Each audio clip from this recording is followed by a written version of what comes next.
What's up, Tim? Howdy. You ready for tonight? I hope. I know. So backstage, he was saying he's like, you know how with Disconnect for you, he's like, there's a couple tonight that I'm really hoping are high on your list, and I think that's what makes these fun is the anticipation of wondering where it's going to pop up and, how you're going to feel about certain films. Because I think every list from mine recommending to people to you and to so many other people on and on, it's like there's definitely some usually on there that mean really like close to your heart. You know what I mean? And you're like, if this person trashes this, it's gonna hurt. Especially since I gave not as much like silly throwaway. Like I gave some deep ones, and I'm No, 9 out of the 10 are like pretty heavy films. Well, there's some action in here, but I'd say 7 out of the 10 are pretty heavy subjects. Yeah. Which is right up my alley. And I texted you during watching one of them. Do you know what movie that was? No. I have no idea. Because there's so many choices. I've got 2 guesses, but I don't know. I texted you. It was the day Derek was coming over. So right before he had gotten there, I was finishing up a movie and I was like, this is heavy. Yeah. I was like, this is deep. And I don't see this often in movies, but we'll talk about it. I was even actually talking to Derek about it on the ride to Hog Wild when we grabbed food. So, which was really cool meeting Derek. Yeah. I'm jealous. I'm jealous. Your mate. Yeah. You want to call it that? The Collectors Club mate. Yes. So yeah, no, but tonight's gonna be fun. I got my movies written down on the phone, all my notes. I literally started with the one comedy on your list. I got it out of the way. The very first movie I watched was a comedy, and then there was no other comedies. I was like, good, get all those comedies out of the way. So yeah. I'm excited though.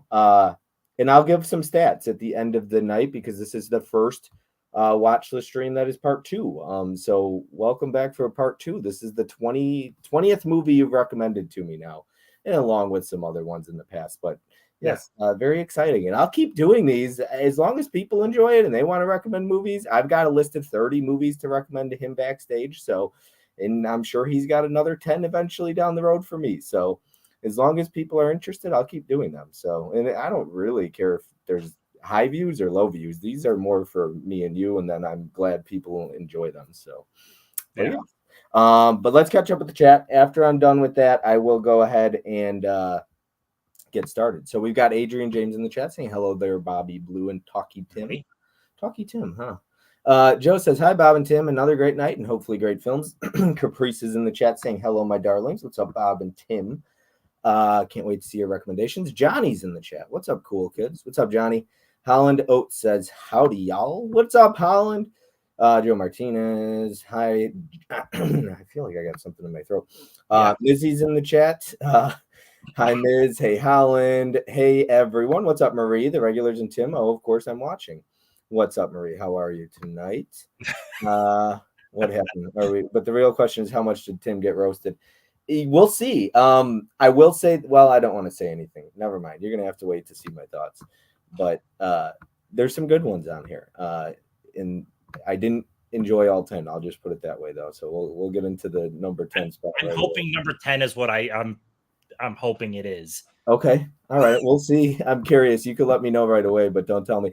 If I'm not reading the chat, I do apologize. I'm just going to highlight your names. We got Prince in the chat. We got Nikki in the chat. Sydney Eubanks is in the chat. In your opinion, what would be the greatest trilogy movie ever? Well, trilogy would be Jurassic Park for you, right? The original trilogy, maybe? Probably because of how much I overall love the first, but I don't know. It's a tough one. Scream for me. Scream or... Well, the original trilogy. Well, trilogy is hard because I'm just naming franchises at this point. Yeah, I can't think of that. Sorry. We got Mel in the chat, Bobby Boy and Tim. What's up, Mel? A lot of people saying hi to Mel. We have got Helen saying, what's up, Mel? Johnny saying, knowing our luck, Bob will love the comedy and destroy the others. That's not. That would crush me. I don't think so.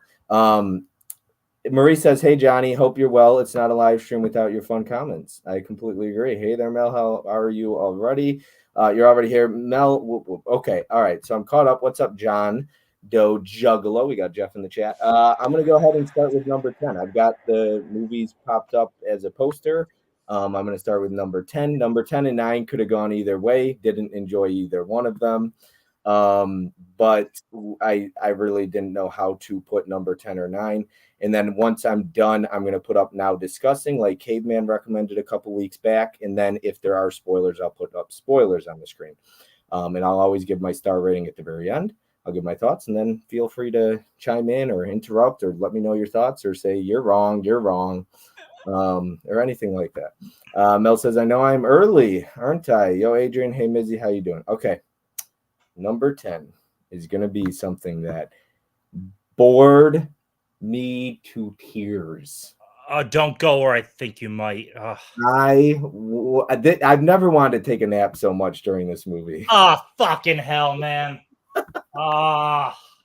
Living, number 10. Holy cow. That was a boring movie for me. I did not like that at all. I was actually busy texting me, and he was like, I saw you watch Living. That movie looks really boring, he said. Okay, let's go ahead and pull it up. I didn't know what I was getting into. I was going to give it 2 stars. I gave it 1.5. Look, I've never been so bored in a movie. I could see the hearts there. Just didn't work for me. I wrote, I can see the appeal, but not for me. You know, I talk all the time about slow being subjective. Some people feel movies that I love are boring. Well, for me, it was extremely boring. It's just so I don't even know. It's nothing for me. It should be more emotional, but I wasn't into it. I tuned myself out pretty fast. It has emotional moments, but I really didn't get into it. Great performance by Bill Nighy. Is that Nighy? Yeah. And I really liked the last 5 minutes or so. I thought that was some great cinematography, the snow falling, but by the end, does it even really matter? It's a one-time watch for me, and I definitely won't be revisiting this one again. I'm sorry I didn't like it more. I've honestly never wanted to sleep so badly during a movie. It's more deserving than the star rating I'm giving it, but it's my opinion. It's how I feel, and I'm sure this movie works for a ton of people, but it didn't work for me. If it wasn't so slow, Tim, I would have enjoyed this more. And like I said, I truly believe there's a difference between slow and boring. The two don't have to go hand in hand. I've seen a ton of slow movies that aren't boring, but this was just so boring to me. And then lastly, I wrote, like I said, great score, great cinematography, especially that closing shot at the end as the camera pans out of him swinging on the swing set. Love that. And I like the song and score that played as the credits rolled. Everything else, look, I was bored during this one, Tim. I was bored. This was a rough one for me to sit through. It sounds like you really like this one. Oh, I fucking loved it. It was one of my favorites of that year. Ooh, I'm sorry. Oh, man. I love this the stuff with that emotional hit that makes me think afterward. And that's one of those movies I return to because I'm not sick, and obviously things can change. Your perspective on life can change if you suddenly get a diagnosis, and that's what this is. This is a guy, dealt a shitty hand, and he decides to change how he acts, become a better person. And I loved it. I loved it. Oh, I was hoping it'd be deep enough, but it was too boring for the deepness to matter. Oh yeah, no, this is a slow movie. It's very plotty. It is no. And the period piece is not usually my cup of tea either, and this is a period piece. It's old and no. I was really bored by this movie. I was really bored. It really was. But I'll stop saying that now. I'm sorry. We'll have to tell.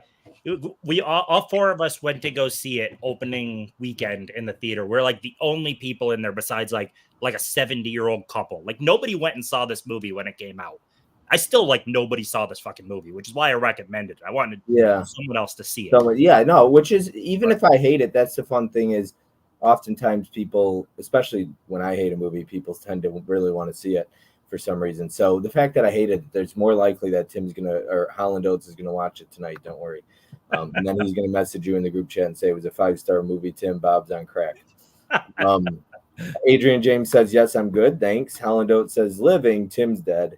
Bobby, what the fudge? Bob was dying watching Living. I was dying watching Living. I was not living. Let's just put it that way. I'm gonna text them you hated it. Sorry, Tim. Who are you texting that I hated it? Our group chat. So W and Jess see it. Oh, okay. Yeah. Did Warren and Jess, they like the movie too, I assume? Yeah, they really loved it as well. I'm sorry. Joe's sad faces. So were you dying watching Living, Bob? I was. I watched The Monsters. Rob Zombie one. Adrian says, "Hey Marie." Also pretty understandable about Borderlands being 2 stars. Yeah, I didn't really like that. I don't think too many people did. Laugh a lot. How was it, Adrian? Haven't heard good things. Now discussing tab. Hey Joe. Now discussing. Oh, I'm sorry. I could put up the now discussing tab. I was a little late on that. Thank you. I was like, what's the now discussing tab? What are they talking about? But yes, I should have put this up. I'm sorry. I'm a little late for that, but I'll get better about it. I'm sorry. I'm still trying to get used to it. It's raining over here in Colorado. It's like God's bathtub, but I still can. What's up, Grant? What's up, Grant? Hi, Caprice. How are you, my dear? Oh, we've got April in the chat saying, disappointed that you did not enjoy living. Uh-oh. Your wife's going to beat me. Capri says, hello, Johnny. A bunch of highs back and forth. Yeah, so is there anything else you wanted to say about Living? I was really tuned out, really, from the opening. I just wasn't into this movie at all. I did like the cinematography, and I thought the score was really good. Bill Nighy was nominated for an Oscar for this. He was really good. I like the actress from Sex Education. I don't know her name, but she's the one with like the gap in her teeth or something like that. She's good, but no. So I went with the most deep emotional, but it didn't. Not that one didn't work. No, and I like deep emotional. Don't worry. Let me just put it this way: I did not hate all 10 of your movies, Tim. We'll get through. Number 9 was right up there with this. Another one I did not like. Please be what I'm hoping it is. At least this one's from 1955. Oh, fuck you! Damn it! It is gonna be The Desperate Hours here, if I could. You damn it, man. Yes. The Desperate Hours. So you damn it. Look, I don't mind, and here's okay. As I was writing this, I was getting pretty worked up because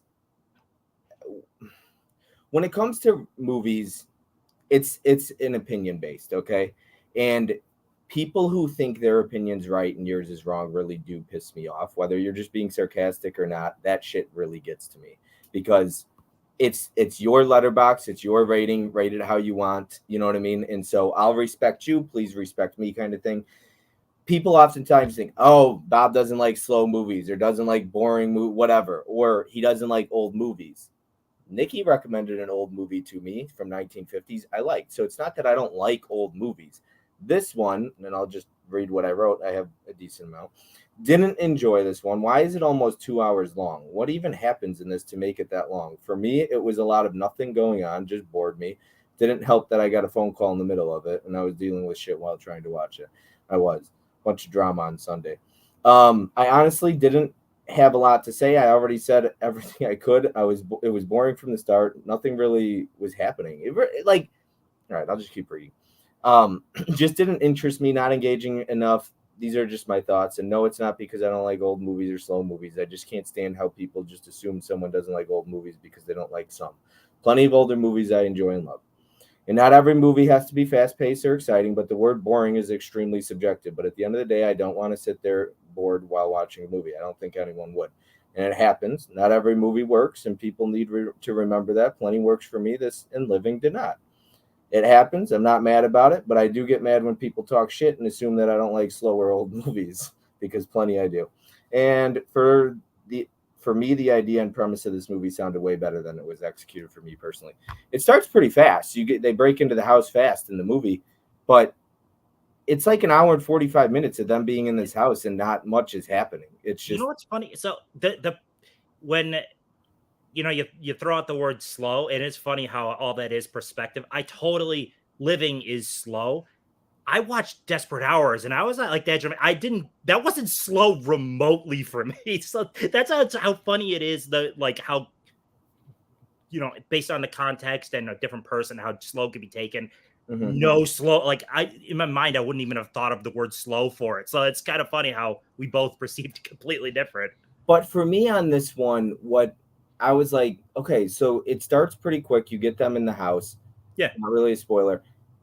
But there's an hour and 40 minutes of that. And not a whole lot happens, I feel like, until the last 10 minutes or so. I was just kind of like, I don't know, it didn't pique my interest, I guess. It didn't keep me engaged the way I wish it would have. Excuse me. I loved the back and forth between Bogart and Friedrich March, which is what keeps that movie going, in my opinion. The father, and of course, you know who Humphrey Bogart is. Uh, that was one of the most evil roles I've seen for Bogart. Like, I always liked Bogart, and he's played like the bad guy in plenty of movies, but he's like the bad guy with a, kind of with a heart, like High Sierra. He's the bad guy, but there's good aspects to him. Desperate Hours, he's just a fucking dirt bag. The Oh, whole I did like the kid, and I like the dad. I like that he had some balls, showed some fight. yeah. But I don't know. Just to me, there wasn't a whole lot happening. It was just them in the house, and I'm like, okay, like where are we going with this though? I just didn't feel like a whole lot happened. But what did you love so much about this one? Obviously, you just mentioned the cast. You really like the dynamic between Bogart and the father. Yeah, well, like I said, I like the back and forth. The plot wise sets it up where yes, they're going to be in a house the entire time because they're trying to hold out from the cops, and they need to hold up in this house. So the whole movie is going to be around that, and the father figuring out, how do I get my family out of this? Okay, Bogart and his brother just not giving a shit. Uh, just the back and forth, honestly, like it kept me almost edge of my seat the whole time. Like there I is hated his brother. oh, his brother's a fucking idiot, but Yeah, he's a but he's dude. supposed to be an idiot. So Yeah, I felt like he was autistic or something like that when I was watching it. He's really stupid.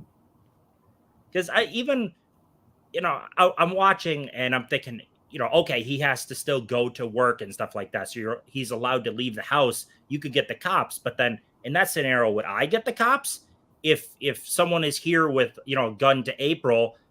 The cops could set him off. You know what I mean? So like he's kind of balancing that whole do Yeah, I go forward with him right. And there's that one scene his daughter says to him, you know, why don't we go get the cops or whatever? And he's like, I'm not going to endanger your mother or your son's, your brother, your mom or your brother's life. Yeah. Yeah.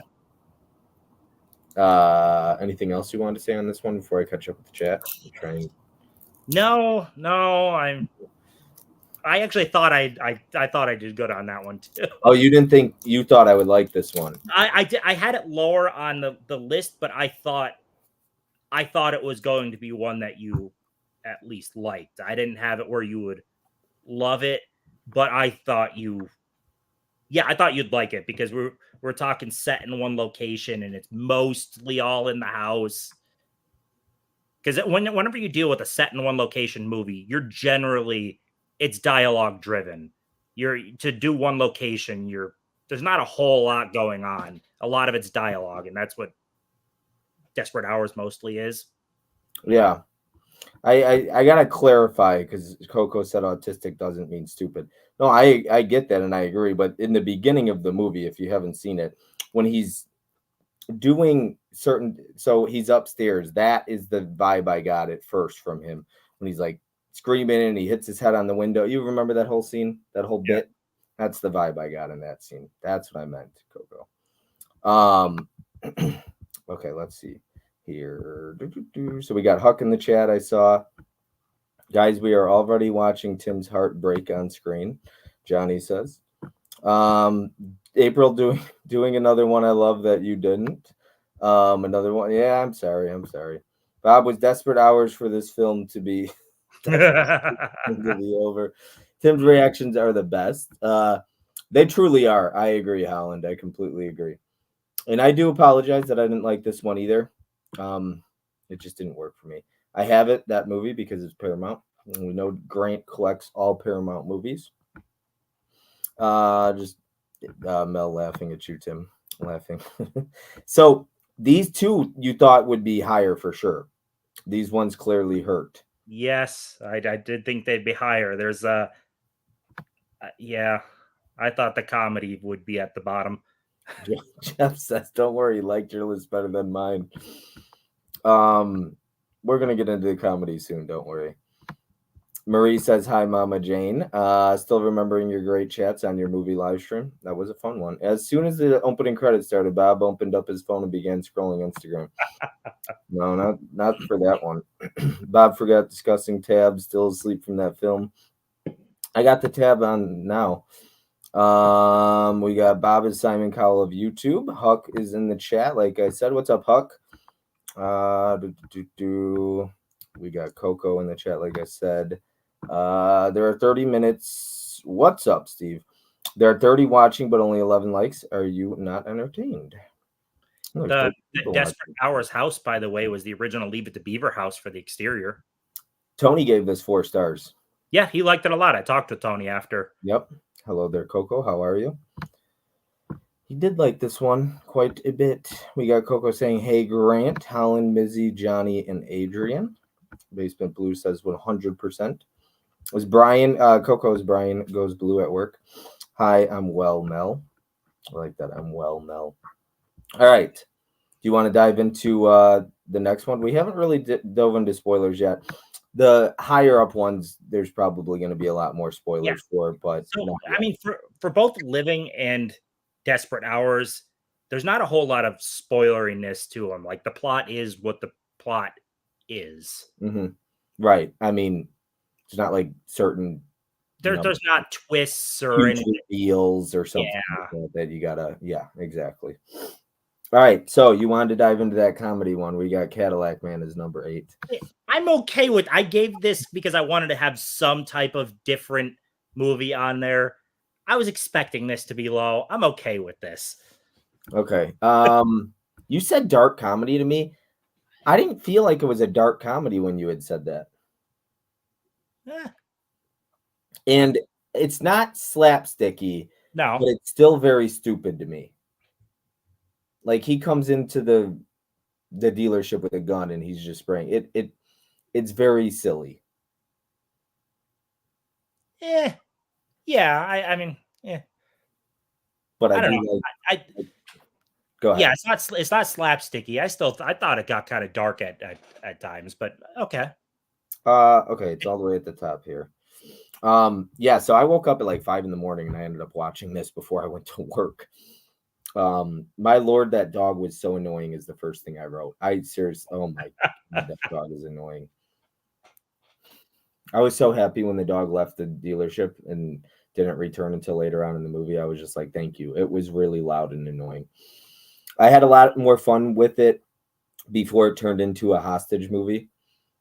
I really enjoyed that. But yeah, you liked the kind of like scumbaggy Robin Williams character. I like when it's not as silly. Yeah. Yeah. It's a little bit more like, I don't know, because I've been in sales. So I think that part of it is also realistic to me and relatable even. And I've seen it and I've been at dealerships where they're pretty big scumbags too. So I think I like that part of it. I like the beginning and the ending. Everything in between I was pretty bored by. I just don't laugh a ton during comedies though. I think I chuckled once though. So one time. Enjoyable enough. Didn't grow up with it, obviously. A lot more like Money Pit for me. It was okay. Enjoyed it enough. Not that funny to me, but not bad. It's fine for what it's worth, but doesn't break any ground for me personally. I give it 2.5. I do miss Robin Williams, and I always like Tim Robbins. I'm happy to have watched the only comedy on your list first. I got it out of the way I wrote. Yeah, like I said, I was fine with. I was hoping this was 10 because this is of the movies I gave my least favorite, but I like it. It's a different type of role for Robin Williams, and I had fun with it because he's always the like lovable character, but he's kind of a douchebag in the movie. So Robin Williams, yeah. So it was a different type of role for him, and I liked it quite a bit. But I would still put it 10th for me of these movies. So I'm all right. I'm all right with it being at the bottom. There would have been a heck of a twist if it was at the top. No, yeah, no, this wasn't going to be at the top for sure. I had it right where Money Pit was, 2.5 stars, kind of just okay to me. Yeah. And it's not that, oh, I know the joke like, oh, Bob needs boobs or tits in his raunchy in his comedies. It's not true. I don't mind some comedies. I just like the old school like 80s comedies and 90s comedies. I'm not big into the silliness and stuff. That's usually not my kind of comedy. I want more like pretty serious comedy. And then I know I was talking to Mizzy about this. Some people could sit there and be like, well, raunchy comedies, American Pie is super stupid to me. I don't think American Pie is really stupid humor. I think is a high school humor, which I was right at the perfect age when I watched that. So that's kind of why those click for me more, I guess. And I was introduced to them at a young age. But I do always like Tim Robbins. I always do. And there's another Tim Robbins movie to come on your list. Yes, there is. Love me some Robin Williams. I'll have to check this out. I think Mizzy would like it a lot It's more a than I. different type of role for him. Cadillac Man is right where it belongs, not Robin's finest hour. I like Cadillac Man, Joe says. Joe would like that one. Cadillac Man and used cars make a great double feature. That's Zemeckis for used cars, right? I didn't see used cars yet. I've never seen it either. What's up, Joe? What's up, Brian? Hey, everyone. Hi, movie reviews. Joe says, what's up, Brian? A lot of love just saying hi to Brian. We got Tom Cruise in the chat saying, Tim, when a man of my stature leaves a comment on one of your videos, you respond or face the breath. Do you even know who he is on Instagram or YouTube or anything like that? Do you know his name? Because if it was, maybe it was on your Instagram. Yeah, I don't know. I don't know which. I've got a backlog of comments to respond to, anyways. It happens. Sydney says, I love Robin Williams in serious roles like 1 Hour Photo, Insomnia, etc. I completely agree, Sydney Eubanks. I really liked 1 Hour Photo. The World According to Garp is very different for Robin Williams as well, Tim. Yeah, that's not one I've got to. I have seen the trailer, though. Hey, Tim. Hey, guys. Okay, so that was number 8. First 2, I gave 1.5 stars to. I gave that one 2.5. As everyone knows, 3 stars for me is like a successful recommendation. Getting into number 7, you got 3 stars. So okay, 7 out of 10. Not too bad, right? Yeah. You'll live with that? Yeah. Now I need those top ones to be like loves to make up. All right. Well, we'll discuss them if they're loves or just like they were good. Number 3, or I'm sorry. Starting with this one at 3 stars, number 7 is going to be, my goodness, I keep screwing up here and not putting, but Blown Away. Okay. All right. Number 7. Let me put it up here. All right. So let me get my phone out and see where my notes are. Like I said, I gave it 3 stars. I did enjoy this one. I thought it would be a little bit more fun, but I wrote enjoyable soundtrack, serious pacing issues with this one. Just kind of, just fluctuates, I guess. Pretty intriguing, but like I said, some pacing issues bogged this one down for me. Almost gives me the Bone Collector vibes, but with bombs. You don't like Bone Collector? No, I love the Bone Collector. Oh, all right. Yeah. Oh my God, I love the Bone Collector. Jeff Bridges is one of the best ever, I wrote. There's just something missing with this one. It lacks that punch. The story is there and has promise, but it doesn't really dive deep enough, I guess. And then it lacks some more action. It has some very strong moments, but like I said, it's the pacing issues make this one suffer, but it's still good. It's just not great. Just dragged on too long. Honestly, this being closer to 90 minutes would have made it for a much better movie. Tommy Lee Jones plays a great wacko in this. But what's with his accent changing? Did you notice that? Kind of like it's not consistent, his accent. I didn't notice that, but you pick up on that more. You brought that up in other movies already. You Yeah, more than I do. I noticed that in this one. Now for Jeff Bridges, his accent changes because he's trying to be somebody different with his family, right? So once he gives his real identity, I guess that's why his accent changes. Like I said, it's fun enough, drags in parts, probably a bit long, but overall enjoyable. An entertaining ending, not bad at all, not great either. And the accents are inconsistent for both actors. I wrote kind of drove me crazy. Just keep it consistent. That's everything I wrote for Blown Away. It's fun, it's enjoyable, but it's got pacing issues for me. Yeah. So I gave you, a couple of popcorn movies, and this was one of them. I'm cool with that. It's not deep. It's just a cat and mouse, good guy against bad guy, trying to catch the bad guy. It's not not deep in the slightest, but I like Tommy Lee Jones as the bad guy, and Yeah, it's there's fun. not most of the movies left are all heavy now, or all dramas, pretty much. Pretty much, yeah. You got Yeah. the fluff ones besides Living, which makes me. So I look, everybody knows this about me by now, but dramas and emotional stuff is my thing, and I literally the four that aren't really like that. Well, I guess Living is, but the four that aren't like that, I at the bottom of your list. Yeah. So I mean, yeah, recommend me movies that are really heavy, and there's a good chance I like it. And there's one that, my goodness, is we're going to talk about soon later on. Yeah, But it's go a ahead. shame. It's hard to talk on Blown Away too much just because it's not deep. It's No. just Bridges trying to catch a a serial killer that uses bombs. Mm-hmm. That's about the gist of it. I had fun with it. Do you feel like me saying like Bone Collector just with bombs is even remotely in the same ballpark, or not really? I didn't make that connection at all. And It's the whole like FBI thing, and he's trying to catch a serial killer, but in this he's trying to catch a serial bomber, I guess. yeah. So that was my connection. Oh, sorry. I would have never put the two together, but I like them both. We got April in the chat saying, "Hey everyone," MVP Howdy. of the community right there. She wasn't here last week. We severely missed her. Streams aren't the same without April. Gonna get blown away on the next Kino sale. I think a lot of people You'll will. enjoy it, Lizzie. 3 out of 5 for me. Same here, you Sydney. Blown Away is a fun watch. It's fun. 1 hour photos is my favorite of his. Ooh, damn. No, it was on his room tour video. Oh, it was on your room tour video. Okay. Yeah, I have a bunch of that video did really 40 freaking well. And I have a lot. 40,000 views. Yeah. Yeah. Gonna miss out on that slip if you wait too long, Miz. Where that one could go. Good point, Tom. Is it selling fast? I'll have to grab it soon then. Brian says, nice, Mizzy. Kino releasing a ton of 4Ks now. Going to be hard for some Kino 4K completists. Yeah, it's getting tougher now because I'm a Kino 4K completist like Tony.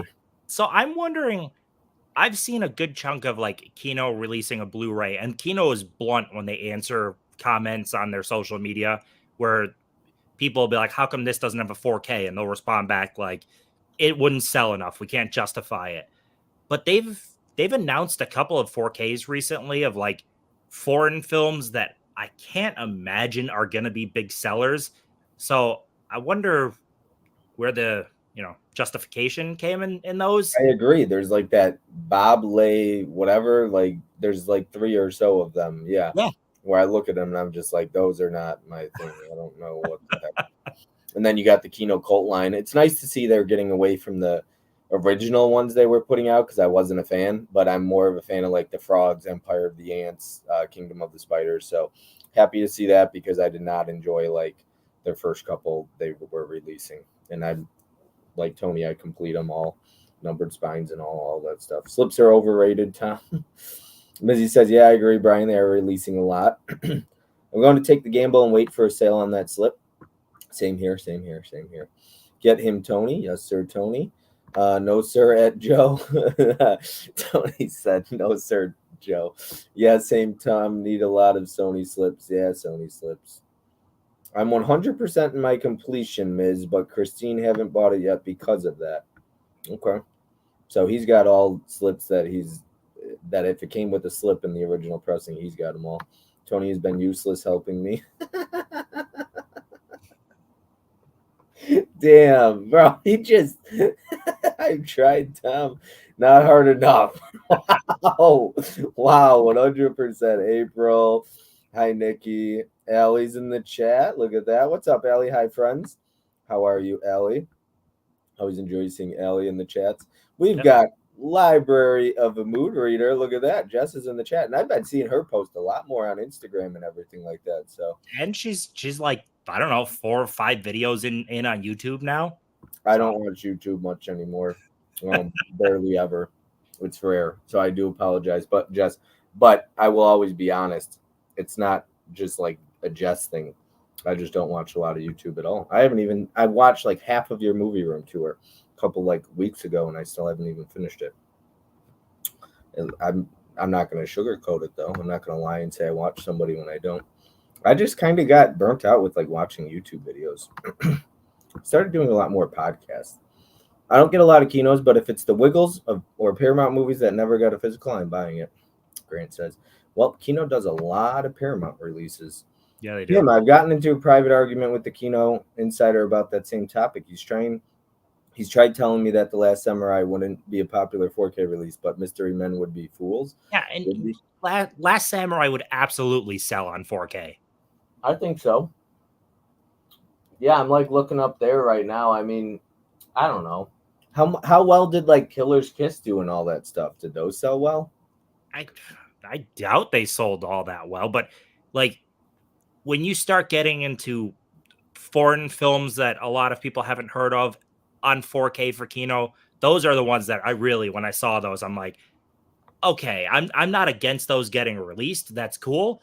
But to say something like Last Samurai wouldn't sell, but you're gonna release those, that's a little that I'm wondering what the reasoning is. Yeah, Like, so I don't know how to pronounce these, but like you got Bob Lay Flambeur, um, Lay Duolas is another one. Alphaville, I don't know what that is either. Those are like the three I think foreign ones that you're probably talking about at the moment. yeah, But because I agree, usually most of the keynote titles, that's why I don't mind completing all them. Most of them I'll watch or are at least something I liked or something like that. Those I would just be buying to be completist, like Brian was saying, yeah. which is something that I wish I would have never gotten into. But once you start being a completist, it's really hard to stop. April says, hi, Jess. Joe says, just want the slip for cheeks. LOL. I definitely buy The Last Samurai. I would too. Yeah. I'll be funny. It'll be funny seeing Marie's face when you show off cheeks, Joe. What's up, Jess? Many people would miss Jane. Just saying hi to Jane, saying hi to Jess. Same Mizzy, but didn't see it with you. I only watch movies and YouTube. I just, if I'm not in my car, I don't have a lot of time. If I'm here, I want to watch movies. And I have a lot of these watch list streams to get to. So I have a lot of movies to watch with all these. I'm not doing a whole lot of my own movies I'm watching. I'm mostly watching all for these streams. I own Stunt Rock on Kino and it replaced my DVD. I own that one too. I gotta check that one out. I'll pass on those foreign Kino titles, Mizzy says. Okay, Blown Away is done and over with. You want to dive into number 6? Yes. So now we're getting into all of these are deeper now. One, I don't know about deep, but but most of them are deep. All right, number 6 is the one that I texted you about. It let me be clear. I like the movie.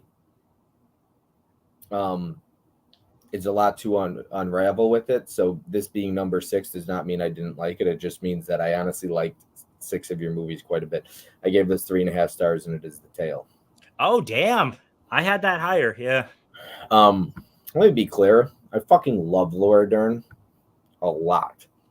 She's an amazing actress. She's beautiful, and she's just fucking awesome. But this was a heavy movie, dude. This is. I was telling Derek. I said I've never. So it deals with pedophilia and like sexual trauma and things like that.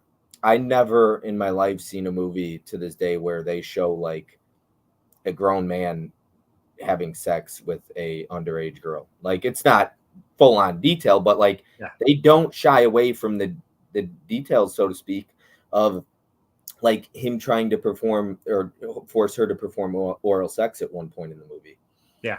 And that's when I was like, ooh, this is really tough for me to sit through, because I was like, I've never seen this done in a movie. So I appreciate that they had the guts to be able to make a movie like this. But I didn't know this, and it's all the way at the end. And it was after I was done watching it. The director of this movie, the character that Laura Dern plays, is it based off her? It's based off of her story. The director, Jennifer Fox, is Laura Dern's character's name. Jennifer Fox is the one who directed this. Okay. All right. See, I didn't know that. I saw this. This was actually an HBO movie, and I saw it through HBO, and I've since imported the Blu-ray. I got to give it a rewatch.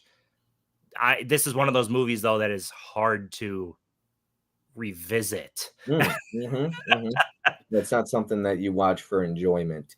But yes, I did not know that they directed this, and it is largely based off of her childhood, like moments from her childhood.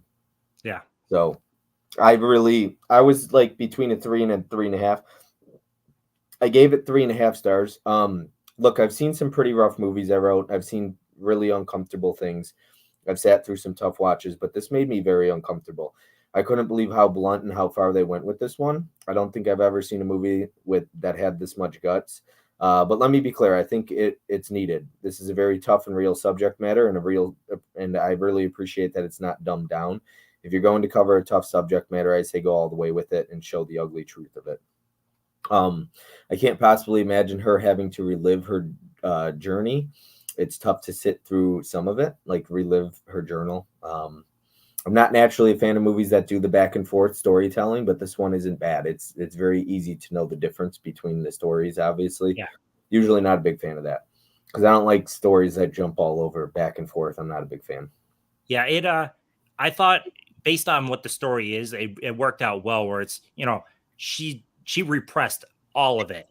So it's her slowly coming to terms with what actually happened to her as a kid. And Mhm.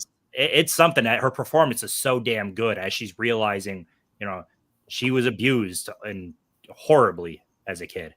I'll get into her performance in a little bit here. I got a lot I wrote down on this one. I just keep scrolling.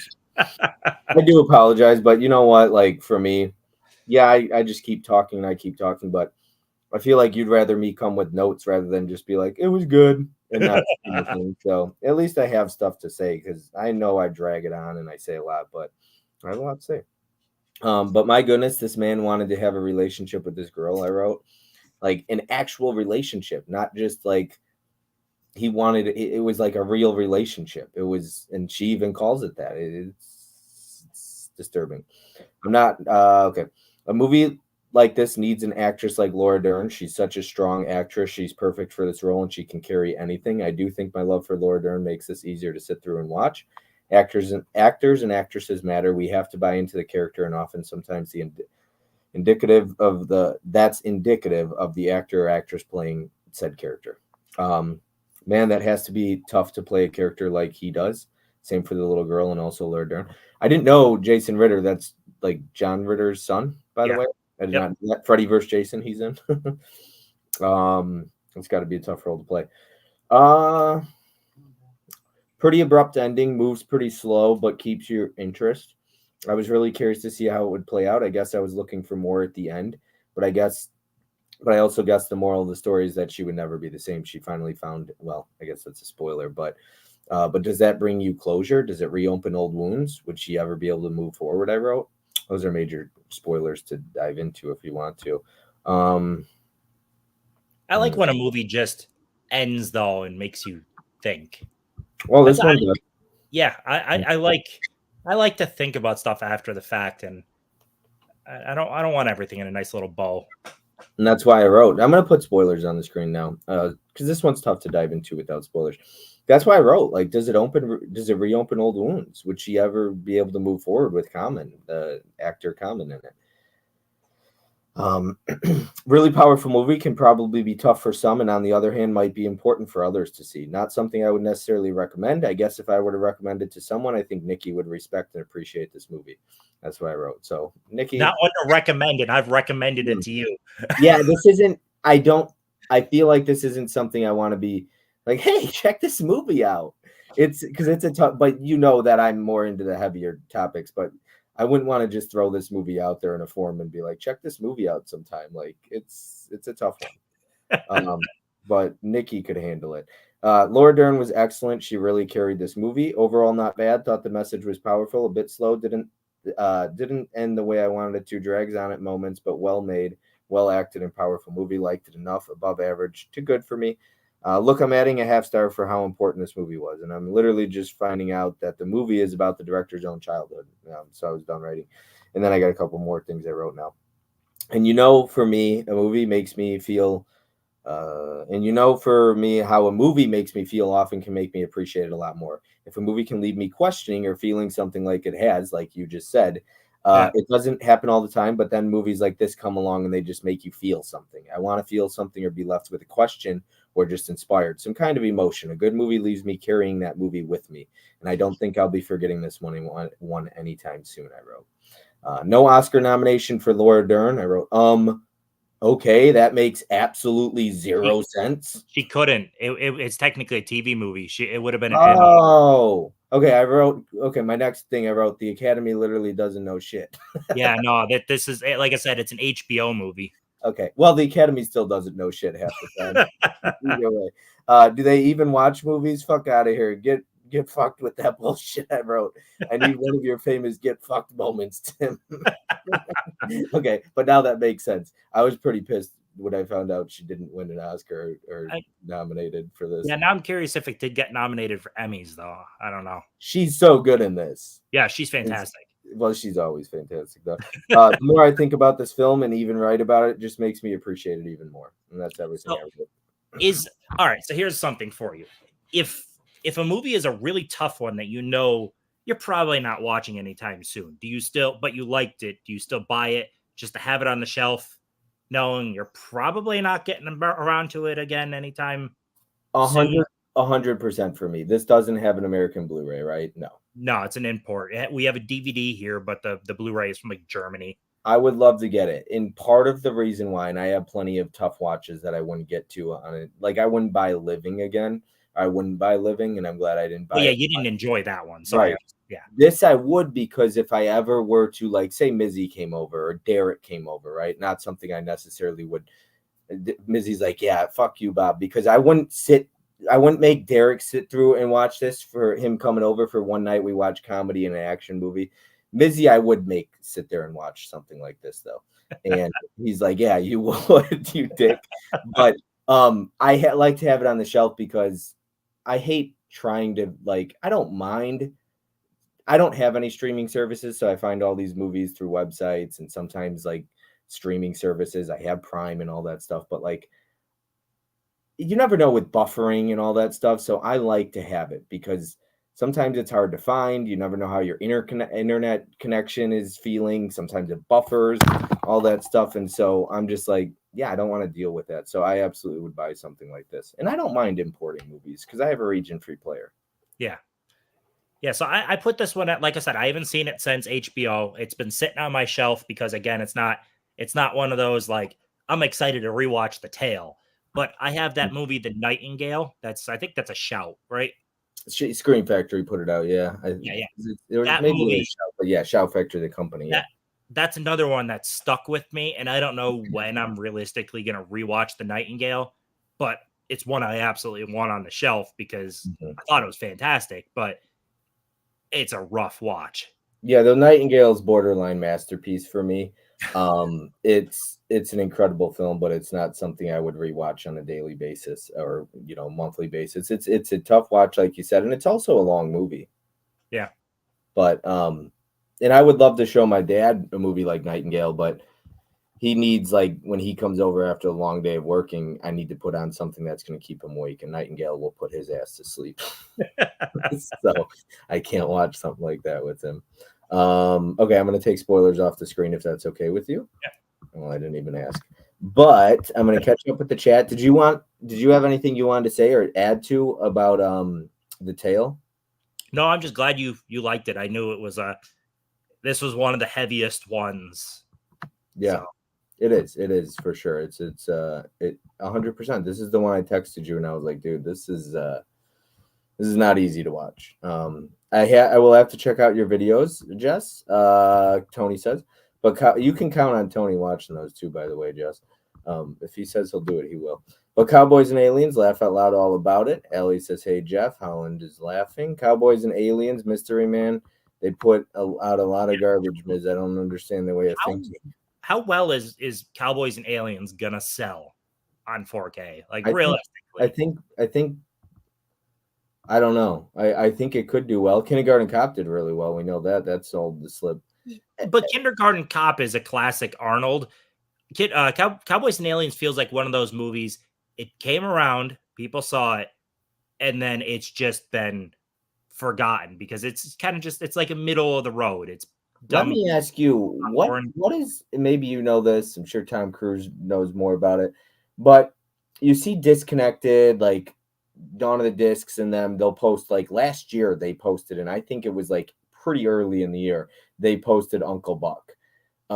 It has been over a year since they posted that Kino is going to be putting that out. What is it that some of this stuff they put out like that as soon as it's announced, and then some it takes 2 years to get to? Yeah, Um, I don't know if it's some type of rights issue behind or yeah, what. because I would love Uncle Buck. I think that would be a really good seller on 4K. And John Candy wise, I mean, I was gone for the weekend, but when you said, "Did you see about Summer Rental?" Like, Rental. holy shit, Summer Rental, Blu-ray, not 4K, but Blu-ray, yeah. not 4K, but And it's only on I DVD. was so excited. See, this is why I like Kino so much. I was so excited about the announcement of Fluke. And I get like it, most people are like, oh, dog movie or whatever. Like some people were really excited about that. And I don't know if Ken was being sarcastic when he said it's Michelle's like favorite movie from her childhood. But I remember that being a huge part of my childhood, and a couple other people were really excited about that announcement. So I think Fluke was a really cool one. And it's just something, that's what's great about Kino in particular, is they put out so much stuff that people are just like, I've never heard of this. Yeah. So it's a lot of stuff that's forgotten, and I really appreciate that about them as a boutique label. Jess, you can count on Tony watching it, like I said. Laura Dern is great, Mizzy says, 100%. Only film I saw about that subject was No Child of Mine. It's graphic and based on true story. That was a tough watch. I've never heard of that one. Joe, were the Tracy Lord underage videos hard to sit through? Jeez. Did you know about that about Joe? He has a bunch of Tracy Lord, the porn star. He has like underage. He had like underage. No. If she put out underage videos, Joe will probably re-comment about it. But yeah, he had some of her porn as a kid or something, and I don't know if she was 18 or something like that. So Joe's out here. Tim's not laughing at you, Joe. Tom Cruise says, haha, don't worry. Thora Birch was 16 when she did the nude scene for American Beauty. Hollywood is all sorts of creepy.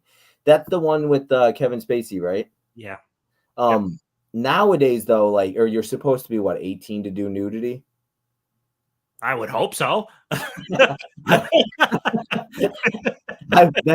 That's why I'm assuming like that was illegal, probably, because you probably have to be I 18. would hope so. Otherwise, wouldn't it be like child porn?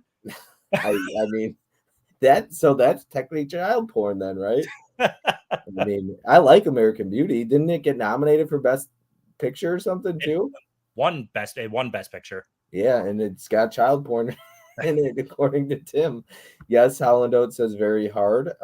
Yes, Joe, I've only seen that once, but I can't believe that was a made-for-TV film.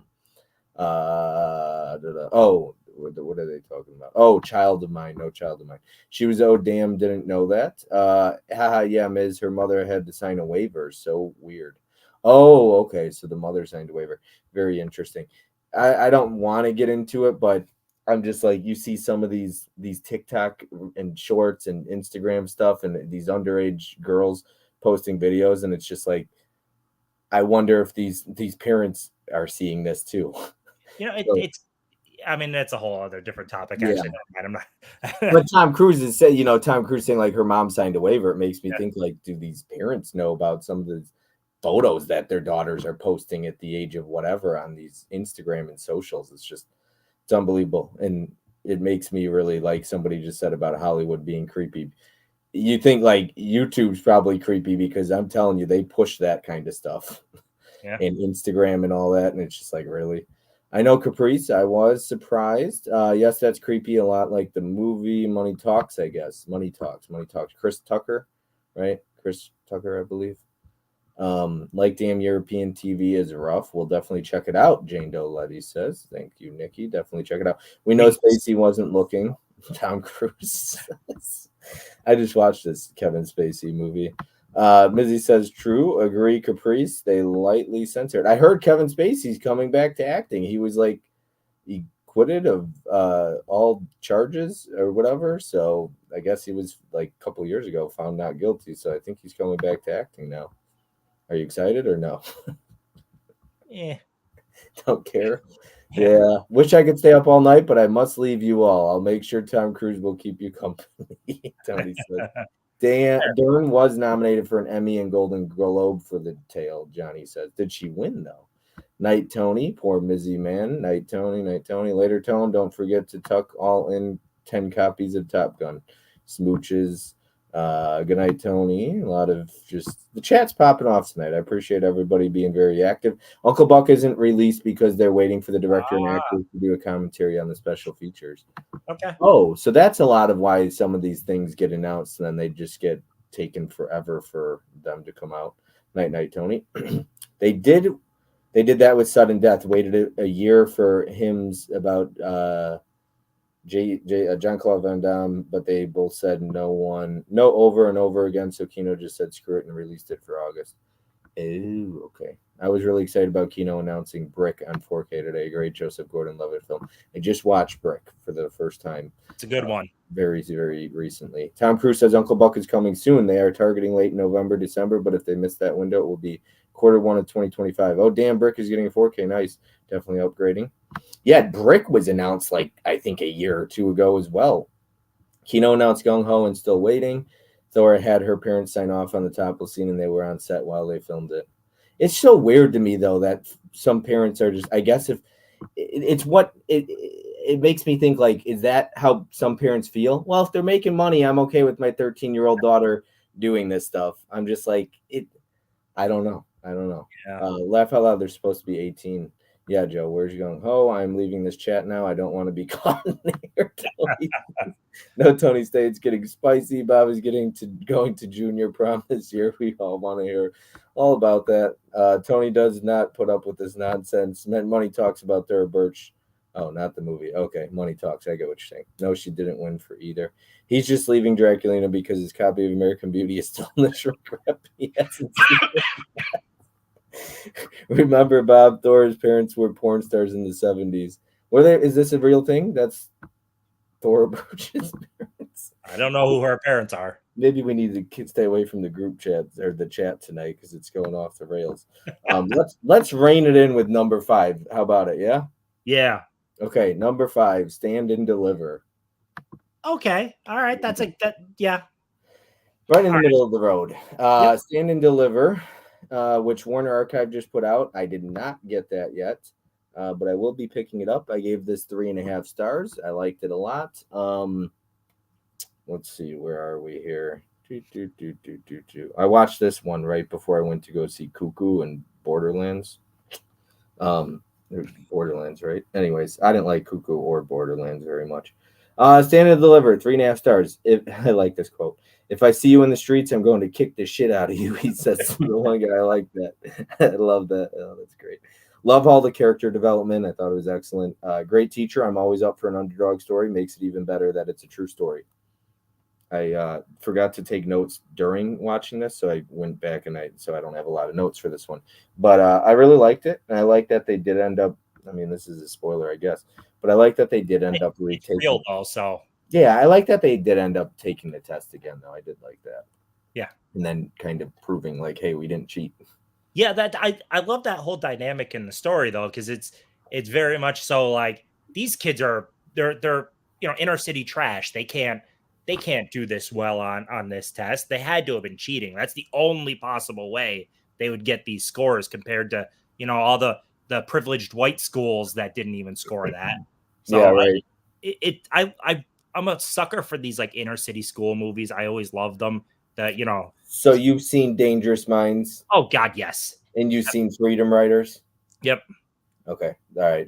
The Substitute, which that leans more action, but it's still an inner city school one. I've never seen The Substitute. That's a good one.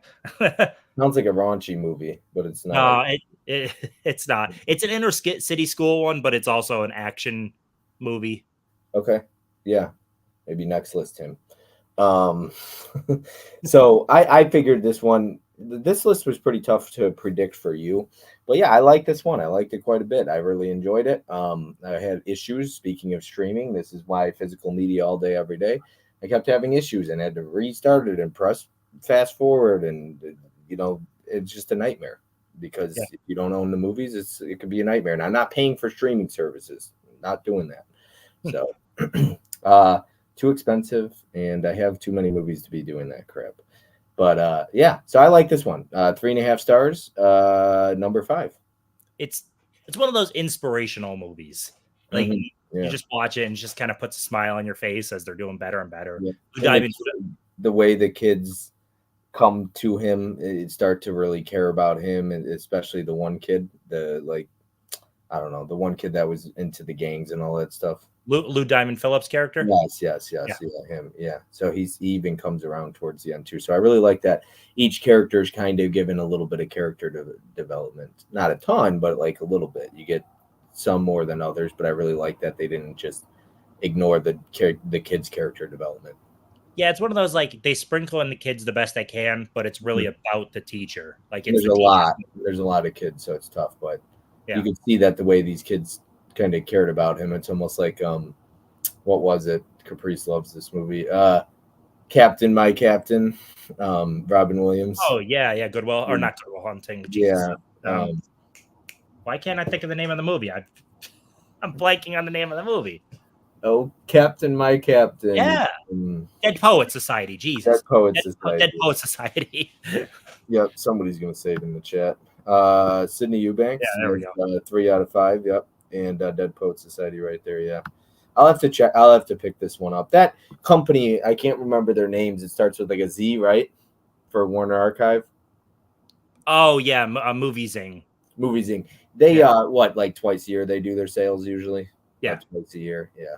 And Warner Archives don't really ever go out of print either. The one thing I like about Warner Archive and Criterion is they really don't lose the rights often at all.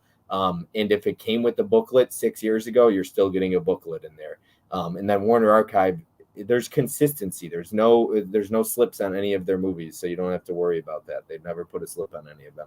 But they did change up their spine now. It's like Warner Archive Classics or something. They have a new name or something like that, right? I didn't pay attention to the spine to tell you. Oh, okay. I don't know. I think maybe Tom Cruise knows. Who knows? No, she didn't win for either. See, Laura Dern not winning for either is bullshit to me. I don't know who did, but I don't agree with it. Tony does not put up with his nonsense. Remember, okay, haha, okay, made sense, Johnny. I love standing. How damn good though is Edward James Olmos in that movie though? Who? Like I Edward James Olmos, the teacher. The teacher, yeah. Okay. Yeah. He was freaking great. I always like him, but yeah, he's freaking great in that movie. Jeff says, damn, Stand and Deliver at 5. I can't wait to see how good the next few are. We're going to get into it. Mizzy says, great movie. Need to get the Blu-ray. Jane Doe Letty. Nikki says, love Stand and Deliver. Johnny says, can't think of Stand and Deliver now without thinking of what South Park did do it. My favorite is Lean on Me. Great inner city school movie. Lean on Me is fantastic. Treat Williams. Okay. Gotcha. Well, Treat Williams is principal, the second, third, and fourth substitute. The first substitute is Tom Berenger. Somebody recommend the principal and substitute to me then. Gotta watch all 4 substitute films, Bob. I have to do that. Yes, Jeff, Dead Poet Society. I remember, Adrian James says, the song Stand and Deliver by Adam and the Ants and the #1 record in the UK 1981. And Lake, they don't come with slips. He was great in American Me. Yeah, that is a Shout Select title. Warner Classics. Yeah, Warner Classics. I think they changed it up a little bit. All right. So, did you want to dive into number 4? Yeah, I'm happy with so far 3 of the ones that I have up in my top 4 you have not mentioned yet. So that means I also figured you would like them. Okay. So I'm going to spoil it ahead of time. So little fun fact. Only Mizzy and Adam have ever recommended 4 movies out of 10 that I gave 4 stars or higher to. Starting with your number 4 is a 4-star movie. So you had 4 out of 10 were 4 stars or higher. Now, I was on the fence of like a 4 and a 3.5, but I decided to go 4 on number 4. So let's go ahead and start with number 4. But starting like from 4, 3, 2, 1, like high up there, man. Like I really enjoyed these movies quite a bit. Mississippi Burning, number 4. Nice. That's what I just rewatched before this stream. Yeah, you were texting that. This is a pretty heavy topic as well. Very heavy topic, actually. I think Mizzy knew I was watching this, and he was like, "Oh, that's a good one. That's a heavy one." All right, lowered my notes. These next four, I've got a lot written down, so you got to bear with me on that. Like, there's a lot. All Uh, right. I wrote a lot of quotes down for Mississippi Burning. Uh, where does it come from? All this hatred. I thought that was a great quote, and it kind of like just stuck with me. Like I think that's the part where he's holding the black kid in his arms, and he's like, "Where does all this hatred come from?" Yeah. Yeah. Yeah, and it's just like it's true. Hatred isn't something you're born with; it gets taught. Is another quote I wrote down, which Yeah. I Frances McDormand. thought that was incredible. Who I didn't know that was her until the end of the movie. I love when he smacked him and he finally wakes up and realized it's time we do things differently. I was so ready for that to happen. It's been great up to that point, but that kind of woke things up for like just it's time to fight back. I Yeah. love their cast. That cast. I love their dynamic. He was guilty. Maybe we all are. Is something I wrote down. Another quote. I thought that was great. Uh, okay. If you haven't seen this, I'm going to dive into spoilers now. Everything else is spoiler heavy, so I am going to talk spoilers on this. I'm going to take that off the screen. Just a heads up to everyone, I'm talking spoilers now. Um, okay, in three, two, one, spoilers. What did the closing shot of the gravestone being cracked and broken in half mean for you? What did you take away from that? Because I didn't quite, I don't know how to, like, I didn't know what that was supposed to mean necessarily. I didn't take as much because I hadn't seen it in a while before I gave the recommendation, and I was prepping. The movie finished 7 minutes before this stream, so Mm-hmm. I was already with the last 2 minutes prepping stuff. Oh, So, okay. yeah. Yeah, so there's like a cracked gravestone. I guess I kind of went on Google just to see some people's opinions on it. So, sorry to put you on the spot there. Really good movie, really well made, extremely well acted, very well written, very important film, and very important message I wrote. And damn, I knew that looked like a young Tobin Bell. What a great cast Yeah. at the start of their careers or the thick of their careers. But yeah, that was Tobin Bell. Yeah, and that was the start of Kevin Dunn's career. That was his first movie. Okay. It's a killer cast. Oh, very good cast. It's not perfect, but it's a damn good movie. There's a little something missing here, but not quite sure what it is. I'll give it a very low 4 stars because, like I said, it's missing a little extra for a spark. Maybe I was looking for a bit more action, but I'm not sure. But I did love it for the most part. But just a little something missing that would have taken it up to the next level for So me. I Go I ahead. don't know if it changes any opinion or anything, but that is fiction, but heavily based on Inspired. yeah, I heavily. I heard that. Yep, I heard it's technically fiction. I think what drives it home for me is the message of hatred, how black people were treated in the 60s and earlier for just the color of their skin. Now I get that there's differences between us, but to hate someone based on the color of their skin, I never understood that. I know times were different back then, and I'm grateful that I suppose it's better, but still not great now. But I just can't imagine living in a time where black people were hung or murdered based simply on the color of their own skin. Yeah. That blows my mind to just when I watch some of these movies and just to see some of it. You know what I mean? Like we talked about The Express, the football movie, and you like that one as well. One of my favorite Yeah. football movies of all time. And it's just like being told you're gonna stay in a different hotel in a closet because no colors are allowed. Like it's Yeah. crazy. Everything that goes on is fucked up. Like they're I mean, you got the spoilers on, so like the KKK trying to burn down a farmer's uh barn full of his horses. He just goes out to defend himself, and they try to lynch him. They hung, They, yeah. it's the dude's just trying to defend his own land, and it's purely because of the color of his skin. You hate him that much? Like what the fuck? Like it's one of those movies that just makes you angry as you're watching it. Yeah, and I once again want to feel something, so I appreciate that. I appreciate feeling something while I watch a movie. I wrote maybe my only gripe is the lack of character development for any of the black characters. We get plenty of our three leads, but I think we needed more for some of the supporting cast. Maybe even the murderers. I could have used more background or something on them. Even other than that, really thought this one was great. Yeah. Yeah, Um, it's phenomenal. And the dynamic between Defoe being the by the book guy, and Hackman being the let's just get this done at any means. There's a scene where Hackman goes into what's essentially the KKK club, and fucking he becomes such a badass at that point, like grabbing what's his name, Michael Rooker's like nuts and squeezing them. Yes. Yeah. That's like a powerful scene. That is such Michael Rooker's another one. And you could tell when Michael Rooker's there from the very beginning with his voice. You know it's him. Yeah. Yeah. He's a great actor as well. Yeah, anything else you want to say before I catch up on the chat? No, it's just a powerful movie. It's what's even more angering is it is based off the real a real case. In that swamp area, they found 8 more people in real life. Like the movie only covers the 3 that they were looking for. Mm-hmm. 8 more people were found in those swamps. So the kids from the beginning, they said they were, what were they called? They were activists. They were trying to help get things set up so that black folk can go vote, and because they didn't know they can vote. Nothing was set up for them to vote, and they weren't white either. They were Jewish, right?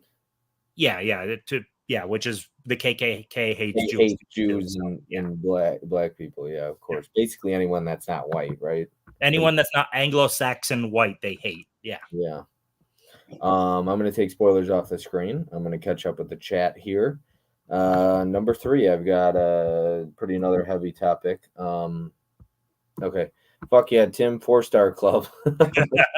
Nice, need it, Mizzy says. Mizzy, Dead Poet Society is so good. I got that one based on Caprice's recommendation.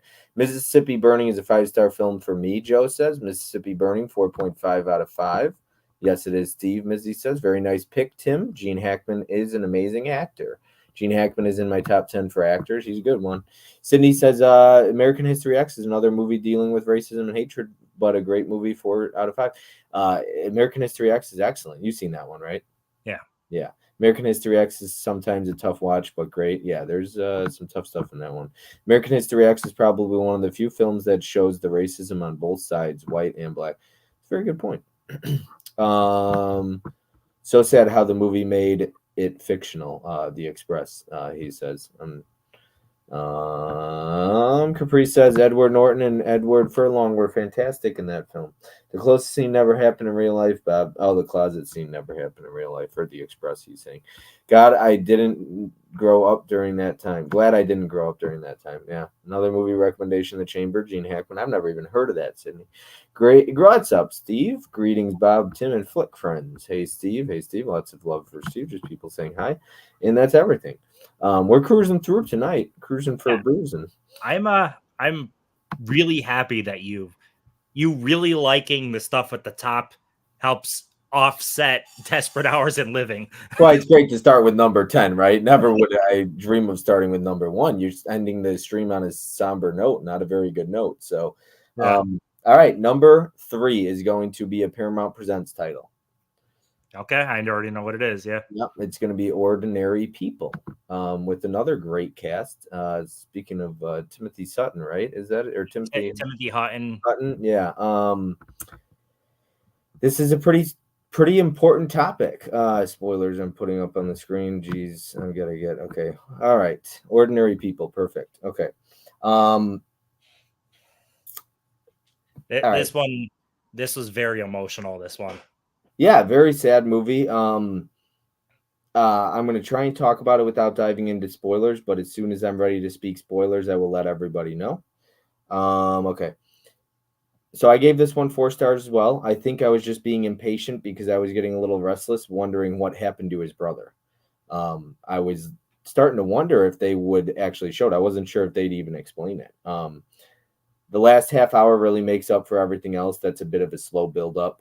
Great performances, hit some of the emotional beats really well, especially the scene where he calls his psychologist. He might have saved his life in that scene. That partly reminds me of Good Will Hunting a little bit with Robin Williams, some of that. Let me see if I can talk about anything else without spoilers. I got to put spoilers up on the screen for this one. I got too much spoiler stuff written down, and I don't want to accidentally spoil something for people who haven't seen this. So I'm going to talk spoilers. Okay. I have a friend. We were the absolute best of friends for. I don't even know what I'm reading sometimes. I don't even remember what I wrote. So I have a friend. We were the absolute best of friends for years. We've grown apart the last couple of years, but he had a brother that passed away before I met him. When I was like 12 years old, and his mother, you can see just how much it affected her for years. I don't know if she's ever truly moved forward or was the same. I guess you never will be the same after you lose a child, but his dad was a lot of fun and lively and everything. So it a lot like the parents in this movie. I kind of realized that watching this movie, I thought of my buddy and just kind of, I guess, of course, everyone handles losing a loved one differently, but I wrote like how his dad is in this. You could see, and everyone mourns differently, but you can see like the mother. She's oh god, you just want to wrangle her neck. She's and there's a scene in the movie where she says no one hates their own son. Yeah. When she's golfing and she's like, I don't hate him. Nobody hates their own son. No mother hates their own son, she says. But I'm watching it and I'm like, you couldn't show any less affection. You give off the vibe of hating this kid. Like you can't stand him. Yeah, she's embarrassed by him attempting suicide purely because of the social stigma it puts on her social life. Like she is awful. When you talked about how people handle things differently. So when they do that kind of flashback to before the other son's funeral, Donald Sutherland is getting ready and he has something like mismatched, and you could tell he's in shambles. And she's critiquing how he's dressed when he's like, we're about ready to bury our son. This does not matter, like how he's dressed. And she's more concerned with how he looks going to a freaking funeral for their child because she is awful. Yeah, no, I agree. I know. Speaking of awful, awful, you and I are not big fans of Sally Field and Mrs. Doubtfire. Doubtfire. She's People love awful in that. Who was it? There was what it was last week or 2 weeks ago. I can't remember who it was, but it was maybe it was Courtney. Oh, it was Courtney, Derek's wife. We were talking about Mrs. Doubtfire, and I was saying how much you and I couldn't stand her, and she's like, or was it just that she was a really good mother and he was not a good father or whatever? And Courtney said like that he was a child, like a man child. And so it was just funny to hear her like totally disagree with you and I on that. But Sally Field's the villain of that movie, but anyways. Yeah, man, he just kept blaming himself for everything. I can be really hard on myself at times, and I think sometimes, especially for his character, it's just you too much. You put so much on yourself, you take so much on.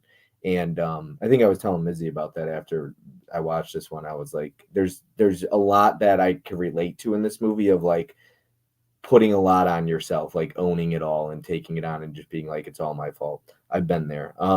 A bit of an abrupt ending, but otherwise the last 30 minutes is really, really perfect. This was the very first movie I've seen directed by Robert Redford. I actually like the instrumental that plays in the beginning and end credits. I really like Timothy Hutton. I've been between a 3.5 and a 4 on this one, but I think how much I liked it, that's closer. I think based on how much I liked it, I'm going to go for it. It's closer to a 3.5, but how well made and written and directed it is, I have to go for it. I really think on a rewatch, I like this one even more. The thing with these streams, I take notes, of course, and sometimes I have to take notes during the movie. I have to write my thoughts, and sometimes that takes away from a moment or how I feel in the moment. Maybe I have to leave the phone in another room, just try and recap and remember what I want to try and write. But be in the moment and just engulf myself in this movie. That was important because I didn't write a lot of notes in the beginning because I wanted to just kind of be in the moment. Okay, this is a really long paragraph I wrote. Bear with me. You can interrupt me at any time. Really important movie that isn't talked about enough outside of owning it because of the own Paramount Presents line. I might not have watched it for a while or ever if it wasn't for you, Tim. And damn, it's good. And I can't really relate to most of it. I have a pretty good relationship with my mother. Definitely not like this. I've never felt that she didn't love me. And I don't have a brother, so I couldn't really put myself in his shoes or the parents' shoes. I struggled to relate, but I didn't mean I didn't like it. The one thing I can relate to was like the son putting things on himself. But I do believe, at least for me, when I can really relate to characters, it makes me appreciate it even more. I can really get lost in the movie or characters. I never really did therapy either, but sure, I've had moments and struggles with putting a lot on myself, taking a lot on, putting myself down and being tough on myself. Not knowing how to forgive myself, that scene actually hit me really hard because I used to really struggle with forgiving myself, and I still do. And man, I've had some emotional and intense moments about letting go and forgiving myself. Sometimes the hardest person to forgive or let off the hook is yourself. So that scene in the therapist's office, man, really hit hard where he's just like, when his therapist says to him, I'll get choked up talking about it now, but like when he says, who else do you need to forgive? And he's like, myself. And his therapist doesn't say a word. And he's just like, say something. Is it me? And he doesn't say anything. And he's like, why do I need to forgive myself? He's like, it's not me. And it hits because like, I think for a lot of people, but especially for myself, the hardest person to always forgive for anything I've ever done in life was myself. And so when I went through like the 12 steps in recovery, like I reached out to people, did all that stuff, like tried to make amends, but trying to forgive myself was tough. Like that was a struggle, and that was a really powerful moment in my life trying to go through that. So like watching Ordinary People really hit hard because of that. Like I was able to relate to that.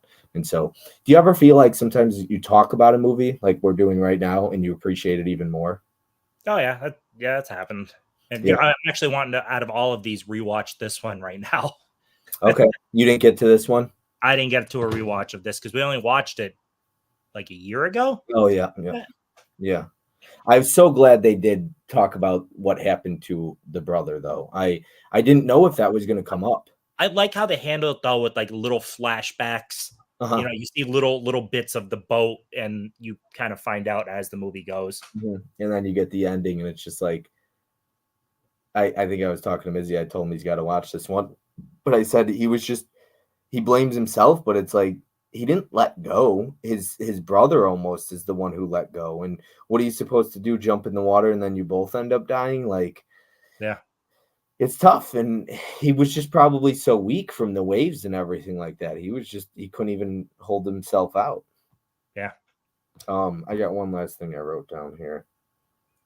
Yeah, 4 stars sounds better, but it still won't be number one. Definitely a different film than my number one at the moment. I wrote, it's a close second. And maybe on a rewatch, this will be higher, but I still have like 5 movies to go. But as of now, this is number 2, and it finished as number 3. So that's everything I ever. No, It's a heavy movie. it is. It's this and the tail. So was it? Did you think it was either the tail or this when I texted you? Yeah, Yeah. Yeah. This is a super important movie that doesn't get talked enough for people dealing with mental health issues. And mental health is such a it's become more talked about and such a like people talk about it in an important topic in today's society and world, but we don't talk about this movie. And I think this movie deals with mental health really well, at least for me, in my opinion, did. yeah, absolutely. I mean, it's a kid that attempted suicide and is still struggling with that. It handles it so freaking well. I didn't even write this down, but I wanted to talk about this, and I'm so glad I remembered. So something I love so much about this movie was the scene we get him and his therapist or psychologist who comes out and in my opinion might have saved his life from another suicide attempt when he sees him in the middle of the night. So we get that kind of that relationship right there, that dialogue. Then we get a scene between the two parents. And so we get him, the wife and the husband. Then we get a scene between him and his mother. And then we get him and his dad at the very end of the movie as it wraps up. So literally, and him and his girlfriend or the girl that he was seeing. So Yeah, that's what I love so much about the last 30 minutes is that every character in the movie and every relationship you care about, you literally, and his friend, you even get a moment with too. And so every single relationship gets wrapped up and gets its moment, gets its spotlight where we get to see him talk to his mom. We get to see him talk to his dad. We get to see him talk to his therapist. We get a husband, father, this father's wife relationship we get. And that's such an important scene. So I really like how this movie kind of wraps up and we get everything kind of just, we get a limelight for every character at the very end. yeah. That what would it be like the last 15 minutes or whatever, where Donald Sutherland is at the table and Mary Tyler Moore's character walks down, and he's sitting there in silence, just struggling with himself, and that's him realizing like I can't do this anymore. You are not the person I fell in love with. You're not the person I married. That whole scene is freaking great. And then her packing the bags and leaving. So well acted too. Yeah. Yeah. Yeah. And yeah, he could see it. I think that she was a huge problem for this kid's life. Yeah. She put everything onto him, all these expectations, everything like that. And it's just like she was so concerned with him with was it swimming? Was it swimming he Yes. played? Yeah. Yeah. Yeah, like just And he's trying to have moments with her, even when he's swimming. He's like, "Hey, I did really well today," and she doesn't even want to be in the same room as him. yeah. She like leaves the room and she just wants to go in her own room. Like, yeah, it's a heavy one, but it's a really good one and it's really well made. Yeah. What a role for Mary Tyler Moore too, because she's, you know, not doing that type of role. Yeah, I don't know too much about her. She looks familiar though. She had the Mary Tyler Moore show for years, which Okay. was like a comedy show. So it's a very different type of role for her. Yeah, I don't know that one. All right, I'm going to take spoilers off the screen. Spoilers are off the screen. I'm going to catch up with the chat here. This is definitely something I would recommend getting if it's still in print from Paramount Presents. Happy to have it. And these Paramount Presents titles, man, some of these get expensive. And I wish they would just make more, but like instead of re-releasing Red Eye with just a different release, why not just press more Paramount Presents titles of it? Because that's going for ridiculous money. The Red Eye is out of print. Yeah. So it just pisses me off. And then other ones as well. And I fucking scalpers. Draculina Horror, what's up? Capri says, love ordinary people, she says.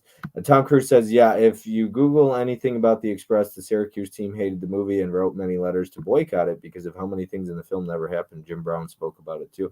Jim Brown has not been in enough movies, and he's a good actor. Grant says, need to watch the movie on my watch list. Never seen Ordinary People. Definitely want to check it out. Sydney says, Ordinary People, 4.5 out of 5. Love this movie. Ordinary People's in my top 25. Love this movie, Nikki says. So good. Love Timothy Hutton. Turk 182 is a film I wish they would release on DVD or Blu-ray. Sue says, what? Mary Tyler Moore was awesome in her performance in that movie. What's going on, Jeff? Just a lot of saying hi to everybody in the chat.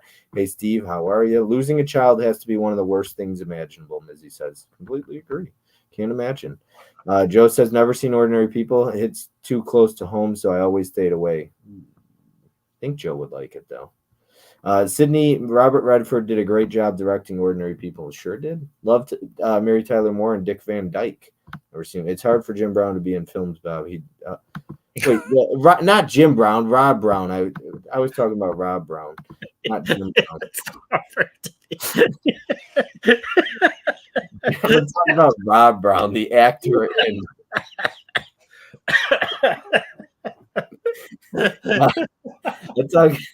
I'm talking about Rob Brown. He's only been in like 12 movies. The actor who plays the Express, the main actor. But yeah, Jim Brown wasn't an actor. He was a football player. I got a lot of freaking time, not bad time. I think he knew what I meant about Rob Brown, Jim Brown. I probably read that wrong. No Happy Gilmore too from him. No, Rob Brown. I thought Rob Brown was a really good. I thought he was really good in the Express, so that's why I was always like, damn, why didn't he ever do anything more?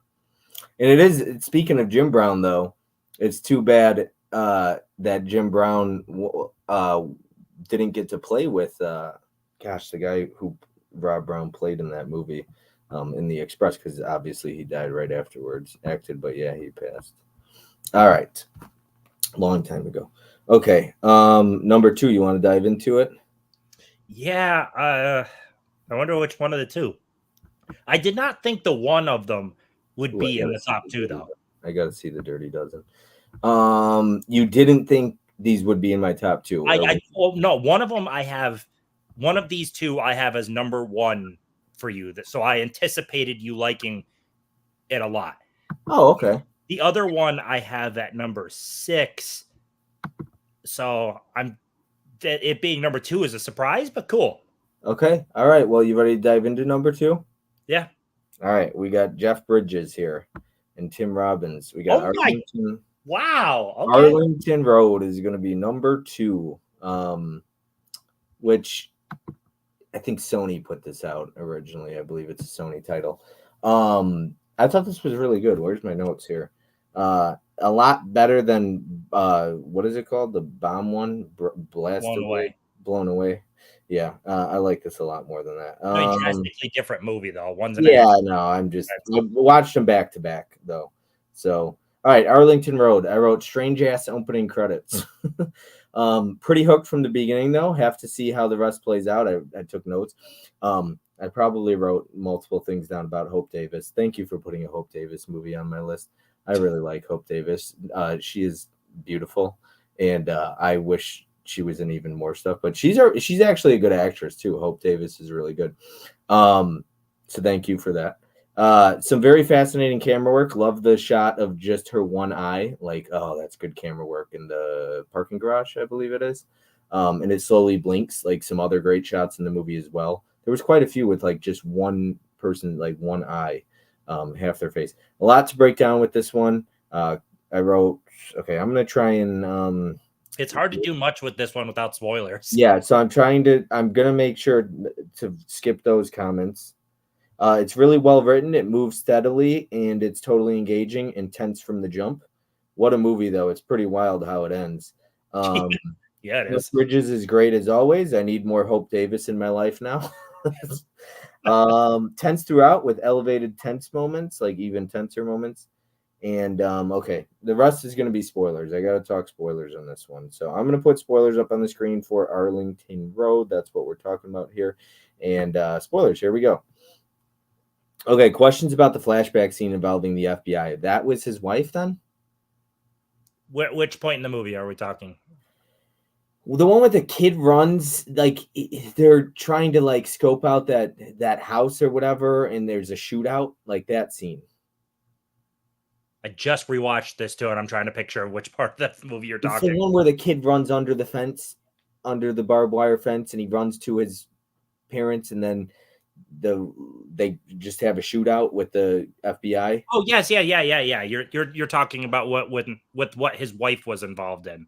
So that was his wife then. Yeah. Yes, that Now, was his wife. okay, who shot her with the shotgun? Was I was what? It was one of the family members. So that the guy that ran the compound, which he wasn't even a bad guy. He was buying the guns to open up a gun store, but he told the family members that some people were going to come and try to rob the guns, and the FBI agents never identified themselves as FBI. So that was the family sticking up for themselves and defending their land. So it was just another one of the family members that pretty much, Yeah. killed her. Yeah, and then because the black guy was there as well, right? Yeah, the partner. Yeah. Yeah. Yeah, so he was there. I wrote what an ending. I mean, props to them because I didn't see it coming at all. It's such a good I'm a sucker for like the bad guy wins type, and it just the way this wraps up. The first time I watched it, I'm not knowing what's going on until that like few seconds before he looks at the car, and I'm like, oh shit, he drove the explosives in. It's Yeah, yeah. That it shocked me. I didn't see that coming, and I appreciate an ending that just it leaves me like, wow. I wrote definitely one that makes you think, at least for me. It's a little bit political, and we can get into that if you want. But also diving too much into someone's history and past. I wrote it obviously catches up with him. Should he have dropped it? I guess he got in it too deep. A ton of what ifs and questions to break down if you want. What do you think? What's your takeaway? Once again, another movie that makes you think or leaves you just kind of wondering. It left an impression on me. so I wonder though. So I've seen the movie several times, and the whole plan cruxes off of a patsy to take the fall. So how much of Bridges researching this is kind of part of the plan? You know what I'm saying? Leaving breadcrumbs for Bridges to get to that point, because your whole plan does not work without the patsy, because they set up that the guy that did the kind of Oklahoma City bombing type thing, wasn't actually the bomber. He was in pretty much someone like a Jeff Bridges. He took the Mhm. fall for it without knowing what was going on. Yeah, and he So just the knew. whole movie, I take it as it's essentially it's being set up like breadcrumbs to lead him to that point. I'll tell you what, his wife, what a bitch. Oh man, I was too mostly because she was probably the one who killed Hope Davis's character, and I don't like that very much. Because she's only in an hour of it, and she was very easy on the eyes. But that pissed me off. She was such a fucking little snake, acting like she's cares and she's all innocent. Ugh, ugh. Yeah. Um, That when Hope Davis like hangs up the phone though and turns around and there's Joan Cusack, it's like, yeah. oh shit, like you can't escape these people no matter where you go. Right, right. And he's smooth too.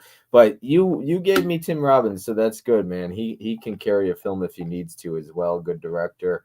Um, this was a good one, man. And Jeff Bridges is a great actor. I really like this one. Like I said, another 4 stars for me. This was really good, man. This was a good recommendation. It left me with a lot of like, damn, did he go too far? Did he dive into it? But like you said, maybe that was the plan. But it almost he's like he warns him to tell him like, hey, come to me. But I guess like you said, was that all planned? And Yeah, yeah, because especially if you think about it, the movie doesn't spell it out, but that's what I like. I like to kind of interpret things. And Jeff Bridges' character is the perfect patsy. When you figure his discontent with the government based off of his wife dying in that raid, like everything about him and him having a class specifically about fanatical homegrown terrorists, he's the perfect patsy. So does Tim Robbins' character specifically set him out from the get-go because they're relatively new to the neighborhood? Did they move across the street from the start to get Jeff Bridges' character to that point? and there's people out there like that hate the government so much that would do stuff like that. And the problem with that, no matter how much you hate the government or whatever side you stand on as far as politics go, so many innocent people dying Yeah. in that explosion, that bombing. Um, what did you make of the scene in the beginning with the kid's arm though? What was that, just accident, I guess? Yeah, I take just accident because the father would be like kind of a bomb type guy and have shit laying around the house. Uh, But yeah. yeah, I don't know that they just use that as the reason for the two families to connect. And at that point, it's kind of a just it doesn't matter anymore.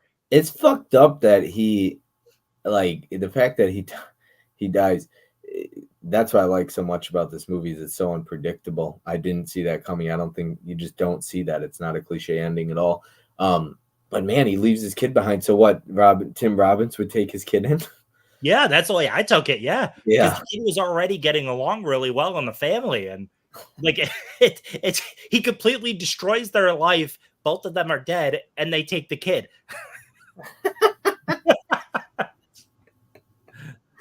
Shit. Man, I did not see it coming at the end. That one blew my mind. Which is another one. The next one we're going to talk about didn't see coming either. The next one, which I hope you rewatch that one. I did rewatch it, which Okay. I'm shocked it's won the next one, Oh but yeah, it's cool because like no one knows that movie. no, I was so into it. It's just such a cat and mouse. It's so well. We're not talking about it yet, but yeah.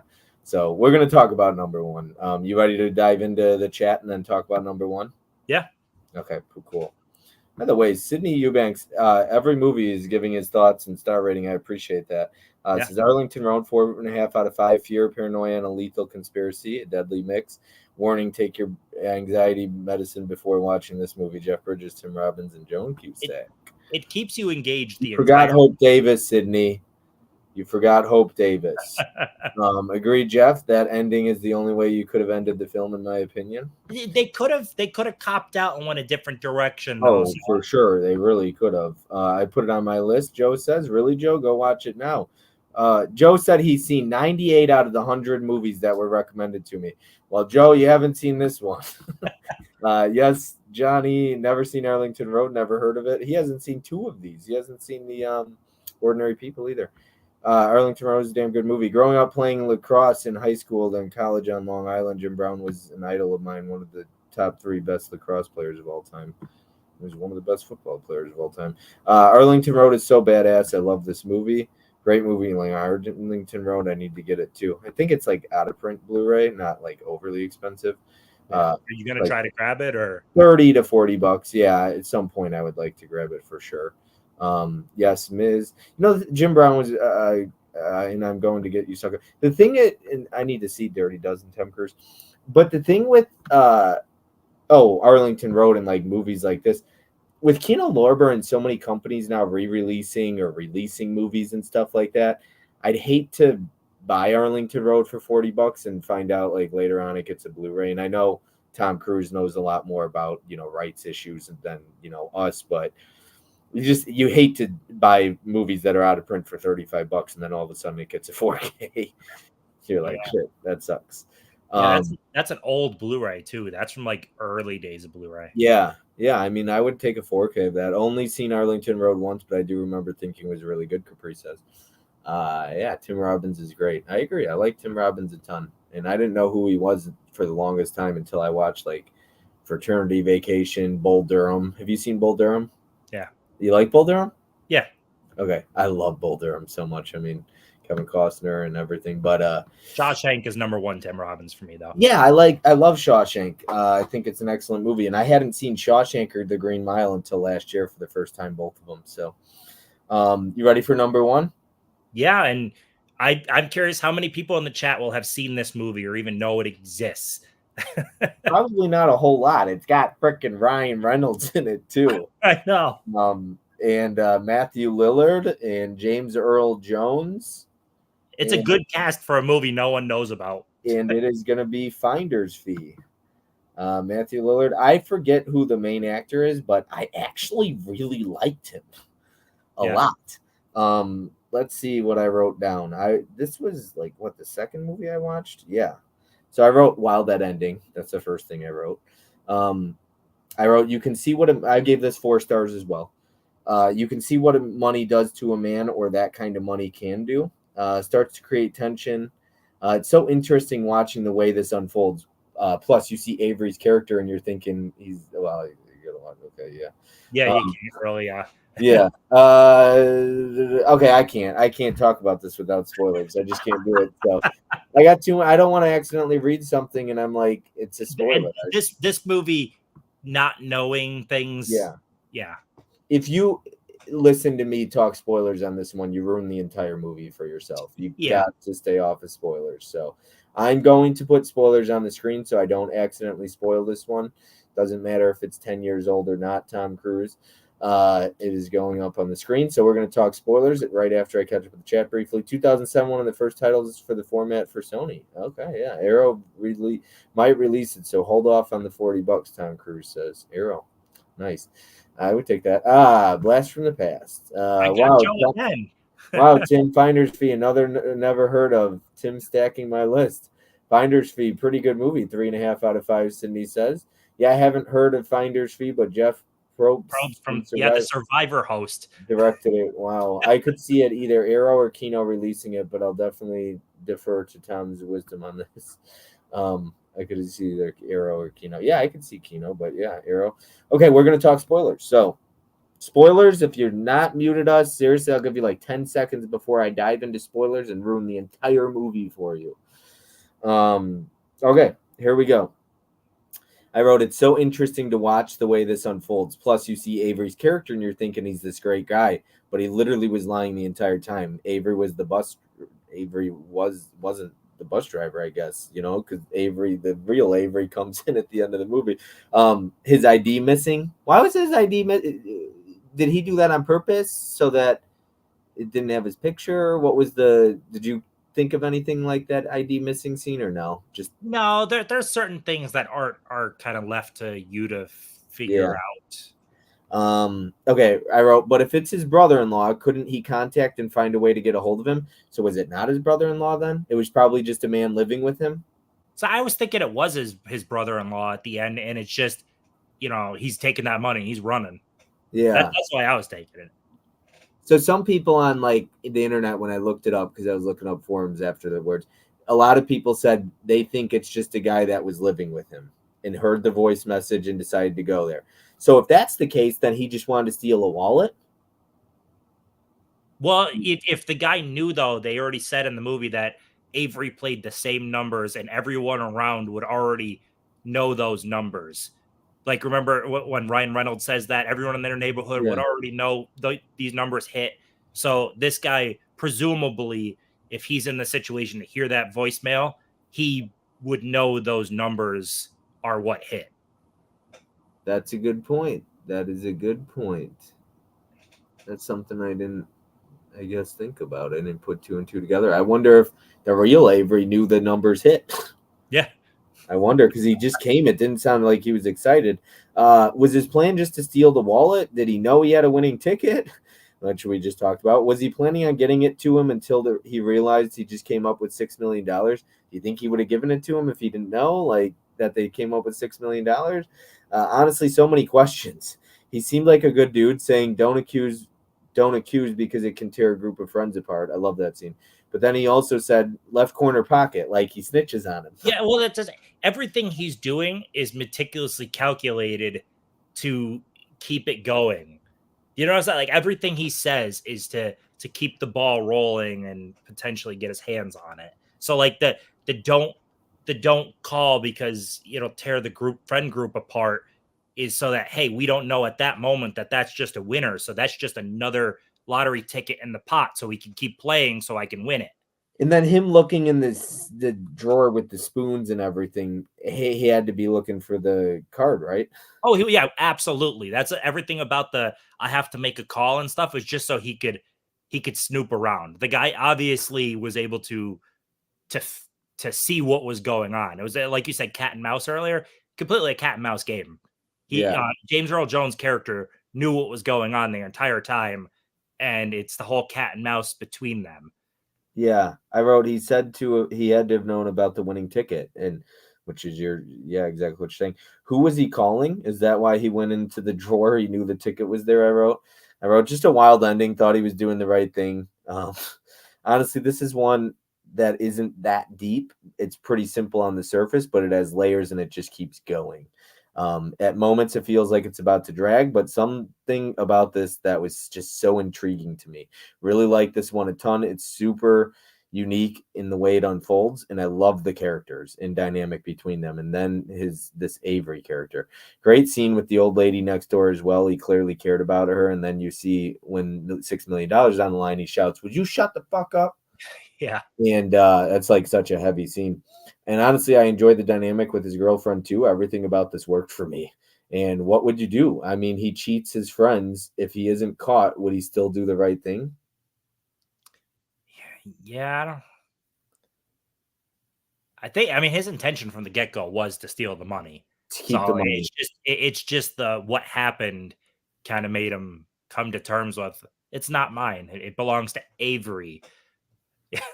Yeah.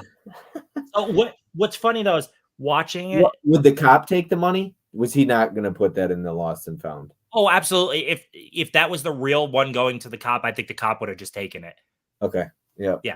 Yeah. Yeah. So But what was he doing? but I like Would the friends ever talk again?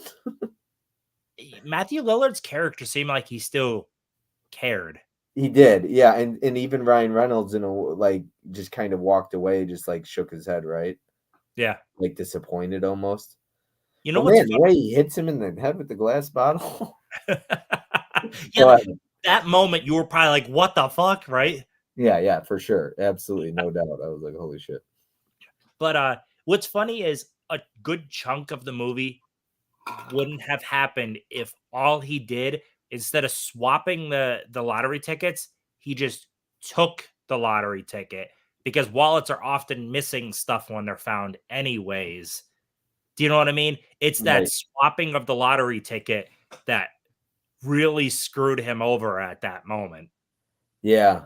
No, that's a great point. Where was he? Put it somewhere in his place to hide it and be like, yeah, I mean, There was no lottery ticket in your wallet. Yeah. Yeah. He could have just hid that one and then still played the game with the lottery ticket he had. But once he swapped, he set things in motion that it was hard to get out of. And how tense that poker game was, of like, there's a $6 million ticket on the table, but he can't say that. And they didn't know there was a $6 million ticket on the table. Only he did, and probably Avery. The Avery character, yeah. Which is why he was like, "You got up, you're out." Yeah. Yep. Yeah. And yeah, you could tell, like, right from, if you rewatch it then, because now knowing the twist, everything that Avery does, it's him knowing. Like, it's cat and mouse from the start. his one friend too, the one who puts the CD up for him, like he seemed like he cared as well. Yeah. Yeah. And I was just talking to, like, Derek was just out here. He goes and plays like cards and pokers with his friend every Friday night, his friends. So people still do that. Yeah. It's a pretty wild one. And Ryan Reynolds just like knowing that and that's why he wants him to win, right? Like he gives him the card like to win. Yeah, because at least it could get split between the friends and not anything to do with Avery. Because he knows he cheated as soon as he's like, this is a heavy deck. Yeah. Yeah. And Avery had to know he cheated too. Oh, yeah, absolutely. Avery knew what was going on. Yeah, because he knew he went into that bathroom and grabbed another card. Yep. And he ended up leaving the one card on the floor, right? Yeah, so much of a lot, like 3 separate people knew what was going on, and no one could really say anything to each other. It was all cat and mouse. Yeah, Matthew Lillard didn't have a clue what was going on. And he's like, No, you really cheated me? You really cheated me? It's an interesting one because, like, what do? Do you cheat your friends? Wouldn't you split it? And then they all, like, at the end, they're like, yeah, it's fine with me if we split. So Avery, when he said, I'm cool with splitting it, he was cool with that until he gave him the actual card. Yeah. Avery was clearly okay with, or James Earl Jones' character was clearly okay with splitting $1 million or like getting $1 million 6 ways or whatever. And then the fact that he just got it all, that's why he's like laughing at the end, I assume. Yep. He's just so excited. And it's only by minutes they miss him. I'm still curious if, like, and I know it's just a movie, but if that played out and he was still there at the time, like, what would have happened? If the real Avery would have been like, this guy is a fraud or something, or he would have been like, oh, what's up, brother-in-law, or something like that. I don't know. Interesting. It is very interesting the way it plays out, but I really like the dynamic among his girlfriend too. I love that Matthew Lillard's like, call her. Yeah. So you clearly, like you had just said 5 minutes ago, he clearly cared. Oh, yeah. Yeah, he clearly cared. Yeah. Which I don't think it would have broken the friendship. It's just at that moment, like, he really needed money. So both him and Reynolds needed money. Because he was in a bad place. Yeah, his Reynolds needed it for his daughter, right? To see his daughter or whatnot. Yeah. So would you have taken the ticket? Well, you're talking about what have I cheated my friends, you're saying? Well, no, because it's not really from the start when he finds out that it's the winner. The friends aren't really part of it yet. If you found the wallet on the ground with the winning ticket and you called it in, would you have taken the ticket? Or would you try to return to No, I'd take the ticket. I'd take the ticket too. I wanna say I would be all high and mighty, but I gotta be honest. No, not 6 million. But after I called him, now I would be worried. Yeah. After I made the call, I'd be a little stressed out. But no. And it seemed like that's why he wanted to get the heck out, done with the game night. He was like, I got a long night. I'm proposing. He really was planning on proposing, though, right? Yeah. Yeah. Yeah, I love everything worked about this movie for me. It's not like I said, it's not super, super deep, but it's got layers and it just unfolds and it like just like an onion just peeling the layers. And it's so fun to watch the way this plays out. It's so captivating. It's so intriguing. You're not bored at all watching this movie. Yeah. Yeah. I'm curious to see why you thought this would be my number 6, though, lower. Thought I'd be too, because it's not deep. That's why it's okay. a fun watch, but it's not like it's not an emotional tale, right? It's not emotional. No, anything that makes me, intrigues me, and captivates me, and catches my interest and piques my interest, I like make me feel like, oh yeah, let's see how this folds out. So I like it. I liked it a lot. I really like this one. I'm gonna take spoilers off the screen if that's okay with you. Yep. Yeah, we dove deep into spoilers on that one. That's good conversation there. I like it. And you gave me really good input on that one. I really like that.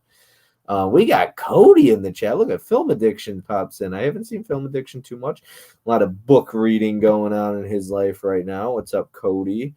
Hey, Cody. What's up, Cody? Just everybody saying hi back and forth to Cody. What's up, chat? I'm going to beat Tony if he can't find me the Christine slip. I know. Oh, Tony you had a Christine slip, didn't you? Or did you have the steel book? You never bought Christine on 4K with the slip? No, you had the steel book of that. Yeah. Tom is educating me. That's why Tony is scared of him. Go buy it on eBay, Tom. Are you picking up a Finder's Fee DVD? Because that's dirt cheap. Oh, really? Yeah. Yeah, I don't mind DVDs. I'll buy DVDs. Hey, late to the party, Corey says. Watch the replay if you want to hear some of it. Tim's Unfortunately, I don't even think there's an import Blu-ray. Like, I think it just flat out doesn't Yeah, exist. I saw it on Blu-ray.com. I looked at the DVD and it's pretty cheap. Yeah, very cheap. Yeah, I'd probably buy it because even DVD quality, like 720p, it sucks or whatever it is. But it's better than streaming crap, and it's probably the same quality as like streaming it. So. Yeah. We got Mel saying, "What's up, Corey?" Hey, Mom and Mel, Corey says. So yeah, good list, man. I really liked it. And I wanted to talk about some stats here. I just wanted to break down. So this was your second watch list, the first time we're going over a second watch list. And your first list had a total of 31 stars I gave out. This one had 31.5, which should mean it's the same rating overall as the last one. But because of how much I enjoyed the top four, like overall, I probably enjoyed these four movies more than any of a single movie on your last list, if that makes sense. Like I really like The Outfit, but I think all four of these I probably would put above The Outfit. Maybe. I don't know. That's a tough call. So like I'm gonna go 3.5 overall for this ranking for this list because of how much I enjoyed the top. Even though it's like the same amount of stars, I'm like I give it 3.5 stars because of how much I enjoyed the top four. Yeah. There's only two I didn't like. First list. Okay, so the first list you gave first list highest score was 4 stars, lowest score was 2 stars. This list I gave the highest score was 4 stars again, but the lowest score was 1.5 on this one. Which was the player on your other one. Another Tim Robbins I gave 2 stars to. Last overall score was 3 stars. Despite this being similar in total stars, I enjoyed this list a little bit more outside the bottom two, so I'm going to give it 3.5 stars on this one because I really enjoyed the top four, and then even like the two below that, the tail and Stand and Deliver, I gave 3.5 stars to. So, okay, what did you have predicted for mine? So I thought it was going to be Cadillac Man in 10, Blown Away, Desperate Hours, Living, Finder's Fee, Stand and Deliver, The Tail, Mississippi Burning, Ordinary People, and Arlington Road. Okay, so you knew those were going to be the top. You had Desperate Hours and Living around 7 and 8. That's not you weren't. Yeah, but I thought it was. I didn't think it was going to be 10 and 9, 1.5 type of. Like I thought it was going to be like. I liked that. I don't know how much I'd rewatch, but I liked it. Okay. So I didn't think I would have a 1.5 type of. I tried to. I don't want to hand out 1.5s. No. The biggest thing is that I appreciate everybody in the chat for understanding as well. It's like film is subjective, and what works for me isn't going to work for everybody else and stuff like that. So, and I don't want to berate somebody's movie. So I hope I do it with respect. You know what I mean? Like I'm not out here trying to make somebody feel bad, especially if it's something, some of these movies like Nikki, for example, said Ordinary People's in her top 25. Granted, I liked it, but if I didn't, I wouldn't want to be like just berate a movie. Like find the positives at least, or try to. Like, yeah, it's okay to give the reason why you don't like it. And sometimes it's fun to berate a movie. Don't get me wrong. Like we all love doing that from time to time, but try to be respectful, I guess. All right, I'm going to predict yours. So I had, dude, I don't know how to predict. This was really tough. Like there wasn't anything I was sitting here like, oh yeah, he's definitely. You're gonna be like, huh? But I had your prediction as number 10, Mississippi Burning, number Oh God, nine, no. number 9, Living, 8, Cadillac Man, 7, The Desperate Hours, 6, Finder's Fee, 5, Blown Away, 4, The Tale, 3, Ordinary People, 2, Arlington Road, and 1, Stand and Deliver. We were similar. You got some of mine right, but hell no, I thought Mississippi Burning would work for you in general. Like that's Yeah. a heavy movie. You said you like heavy, so No, this is my prediction for no, your no, list. yeah. My Yeah. prediction, your prediction of how I predicted. Yeah. Yeah, Yeah. No, I no, this is my prediction on how you ranked your list. that's what I'm saying. Yeah. Yeah. Yeah. So how did you actually rank your list? Oh, that's where the misunderstanding is. Yes. Oh, no, So no, no. No, for my own personal, yeah, Cadillac Man is number 10. okay. I would never. Mississippi Burning is way higher than that. Okay. I'd go Cadillac Man, Blown Away, Finder's Fee, then probably Desperate Hours, Tail, Living, Mississippi, Arlington, and Ordinary People. Oh, Ordinary People would be one. Okay. Yeah, because I figured Ordinary People would be up there. I had that in Arlington Road up there and Stand to Deliver. I just didn't know if you really liked Cadillac Man, but that makes sense that it's your number 10. Yeah, I liked it, but it's not a make me think And type of movie. where would the Desperate Hours be in Living? Desperate Hours was I had it at 7. It would be Okay. 7. But I like it a lot. A lot. Okay. Yeah. But and Living? Living would have been around like 5th. Okay. Yeah. Are any of these like top 10 of all time for you or no? Like not top 10 because I know what your top 10 is literally. Yeah. Is any like top 25 in here or no? Ordinary People? No. I haven't made a top 25, so I'd Yeah. have to actually sit and think. I'll say Arlington Road is one that has stuck with me since I watched it in the 90s. And Ordinary People was a relatively new watch, but it's one I haven't forgotten since Right. watching. So Definitely don't. Because your top 5 of all time is like Jurassic Park, La La Land, Dunkirk, Evil Dead 2. Evil Dead 2. Which one? all the Evil Deads are in there. You're right. Dunkirk and La La Land. That's like rounding out your top 5 for the most part, right? Of all time. Top 5 would go Jurassic Park, Ghostbusters, Die Hard, and then it's Dunkirk, La La Land. You could flip them either way. Okay. And then the 3 Evil Dead movies, you can put them in whatever the hell order you want because it depends on my mood. That's 8. Yeah, and then I don't really 9 and 10, yeah. Yeah, I don't I didn't know Ghostbusters. Okay, that makes sense. And what was the one I just missed? You said Die Hard. Did you say? Die Hard, yeah. Don't tell Ken that. Ken does not think Die Hard is a Christmas movie. Oh, he's wrong. So I love that. You're wrong. You're wrong. In the Christmas movie, Tim just blatantly interrupts him. You're wrong. You're wrong. Move on. Dunkirk? Question mark. Laugh out loud, JK, Tim. Most people actually. It's so interesting because when I see like Letterboxd and actually hearing people say most people love Dunkirk. But in the community, it seems like there's actually quite a few people that don't. But like Dell really likes it, right? Yeah, Dell likes it. Yeah. Holland likes it. He rewatched it and liked it. Okay. Bob is saving the berating for my list. I gave 2 1-stars, Tim, so don't feel bad. The best reaction when Bob put Desperate Hours, though. Tim, hats off. Yeah, I didn't think anything was going to be a 1.5. So that's why when Desperate Hours was I really didn't like it. Living was boring for me. That was a boring one. Yeah, so we ranked and guessed all that stuff. Would I recommend this list? Absolutely, 100%. There's some really good ones and some hidden gems on here. Would I buy these? Yeah, I'd buy most of them. I am glad I didn't see Living because like I'm trying to be less of a completist, especially on like random studio titles. So I would not buy Living, and I actually probably wouldn't buy the Arrow video of the Desperate Hours after watching it. So I'm glad I didn't buy it. Because I'm not like a completist on Arrow video either, so I'm glad I didn't watch. I'm glad I watched it and didn't buy it. And then Cadillac Man, does it even have a Blu-ray? Probably not. No. Yeah, it's a Kino. Oh, it is. Yeah. Oh, Cadillac Man, Kino. It's probably out of print. I have no idea. So many Kino Lorber out of print titles. Okay, that's everything. Anything you wanted to kind of say or anything before I catch up with the chat and then get us out of here?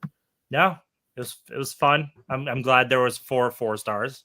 Oh yeah, no, which is like I said, only Adam and Mizzy have done so far. Quite a few 4 stars in there, but yeah, I this second watch list of things so far has actually been going very well. I feel like people get to know my taste very well, but after the 100 movies I recommended, I don't know if you saw, but one of the ones, and it's very high up there, it was An Officer and a Gentleman, which was recommended by Nikki. And that was very high up on my list. So good luck everybody else topping that one because I really like that one. But yeah, anyways, that's everything. I think I covered everything. So yeah, it was fun. This is the first part 2 I did, and I'll go backstage with you and give you another 10. And if and when you get around to checking those out, you give me another 10. Like I said, I'll just keep doing these. And I know I have a lot of people that have given me a list a while back and things like that. Corey, Guy, like Caveman, Miss Jess, and a couple other people as well. But I'll get to them. Like I say, it takes time, and sometimes I'm just in the mood for certain things, and sometimes I'm not in the mood for certain things, and that makes a difference. And so yeah. Anyways, I'm gonna catch up with the chat, and then I'll let you talk about your channel, and we'll get out of here. Die Hard is a Christmas movie. Damn right, Mizzy. I agree. Fuck yeah, Johnny. I'm sorry, Mizzy, but Die Hard is not a Christmas movie. April, you're canceled. Ooh. April, you're canceled. And you were my favorite person, April. Now you and Tony were up here, and now April, you might be below Tony. Joe says Marie and I love Dunkirk. Nervous on my list, but I love when movies you think he's not going to rate highly, he does. Yeah, that's the fun part, I think, is the surprises. What April you live with Johnny? Be careful, lol. And speaking of your list, Caprice, September 17th, I did schedule it, so like 4 weeks from now. So it's scheduled in YouTube. Kino and out of print pricey. Yeah. Laugh out loud. This is actually one of the arguments we have on a daily basis, and I'll probably have an accident after this is over. Great list, Tim. Nikki says the long vlog, Thrifty Timmy, is amazing. Prince says I have that out of print Cadillac Man Kino. Brian says nice. This was a great list, fun stream. Good night, everyone. Jeff says same. Brian, nice Joe. You guys lucky. Laugh out loud. April, we love you too. To each their own. Night, Jeff. Oh, so that's how it works. You get 10, I get 10. Yeah. Mizzy, later Johnny and April. She's sad now. It is. Can't wait for April. Tennessee, baby. It's okay, Bob. Tony is awesome. Okay, I'm gonna give you the floor. Talk about your channel. I'll just keep us both full screen here, and then I'll get us out of here. I got nothing. I put out an hour-long video today for anyone that feels like wasting an hour, but past that, I got nothing. No, I do want to watch that because after talking to you on the phone the other day, you said that it was a lot of fun. You did a lot of different things other than just a convention. So I definitely want to check that out. Brian says, have a good night, guys. Great stream. Yeah. Well, next week I'll have Joe back on. I've got like 3 of his movies left to watch. I've been binging so many movies lately. And then Mizzy will be on after that. And then Ashley will be on. And then I will see who after that. And then Caprice and Corey. I literally have all these booked out. And that's why I'm just like busy with movies. But you know what? I like it because do you ever struggle finding a movie to watch despite having thousands? Yes, exactly. So when I was going through your list, I know I only had a week to do it. So when you have a deadline, it's kind of fun because I was like, well, I know what I'm watching the next week. There's no questions about it. Yeah. So I actually like these because I never struggle finding a movie to watch. John is putting me in timeout. I watched Tim. Great video. Was a great video, Tim. Thank you. I'm excited for April too. April Tennessee too, Mizzy. Tennessee will be fun. Oh, definitely struggling. Okay. All right. We're going to get out of here. Everyone else that in the chat, I appreciate you being here. Thank you so much. Jeff, Nikki, Prince, April, Johnny, Mizzy, Brian, Coco, and so many more people that were watching the Nighttime Cruise. There's like 40 people in here for the most part tonight. I really appreciate it. Thank you so much for showing up. We'll see everyone on the next one.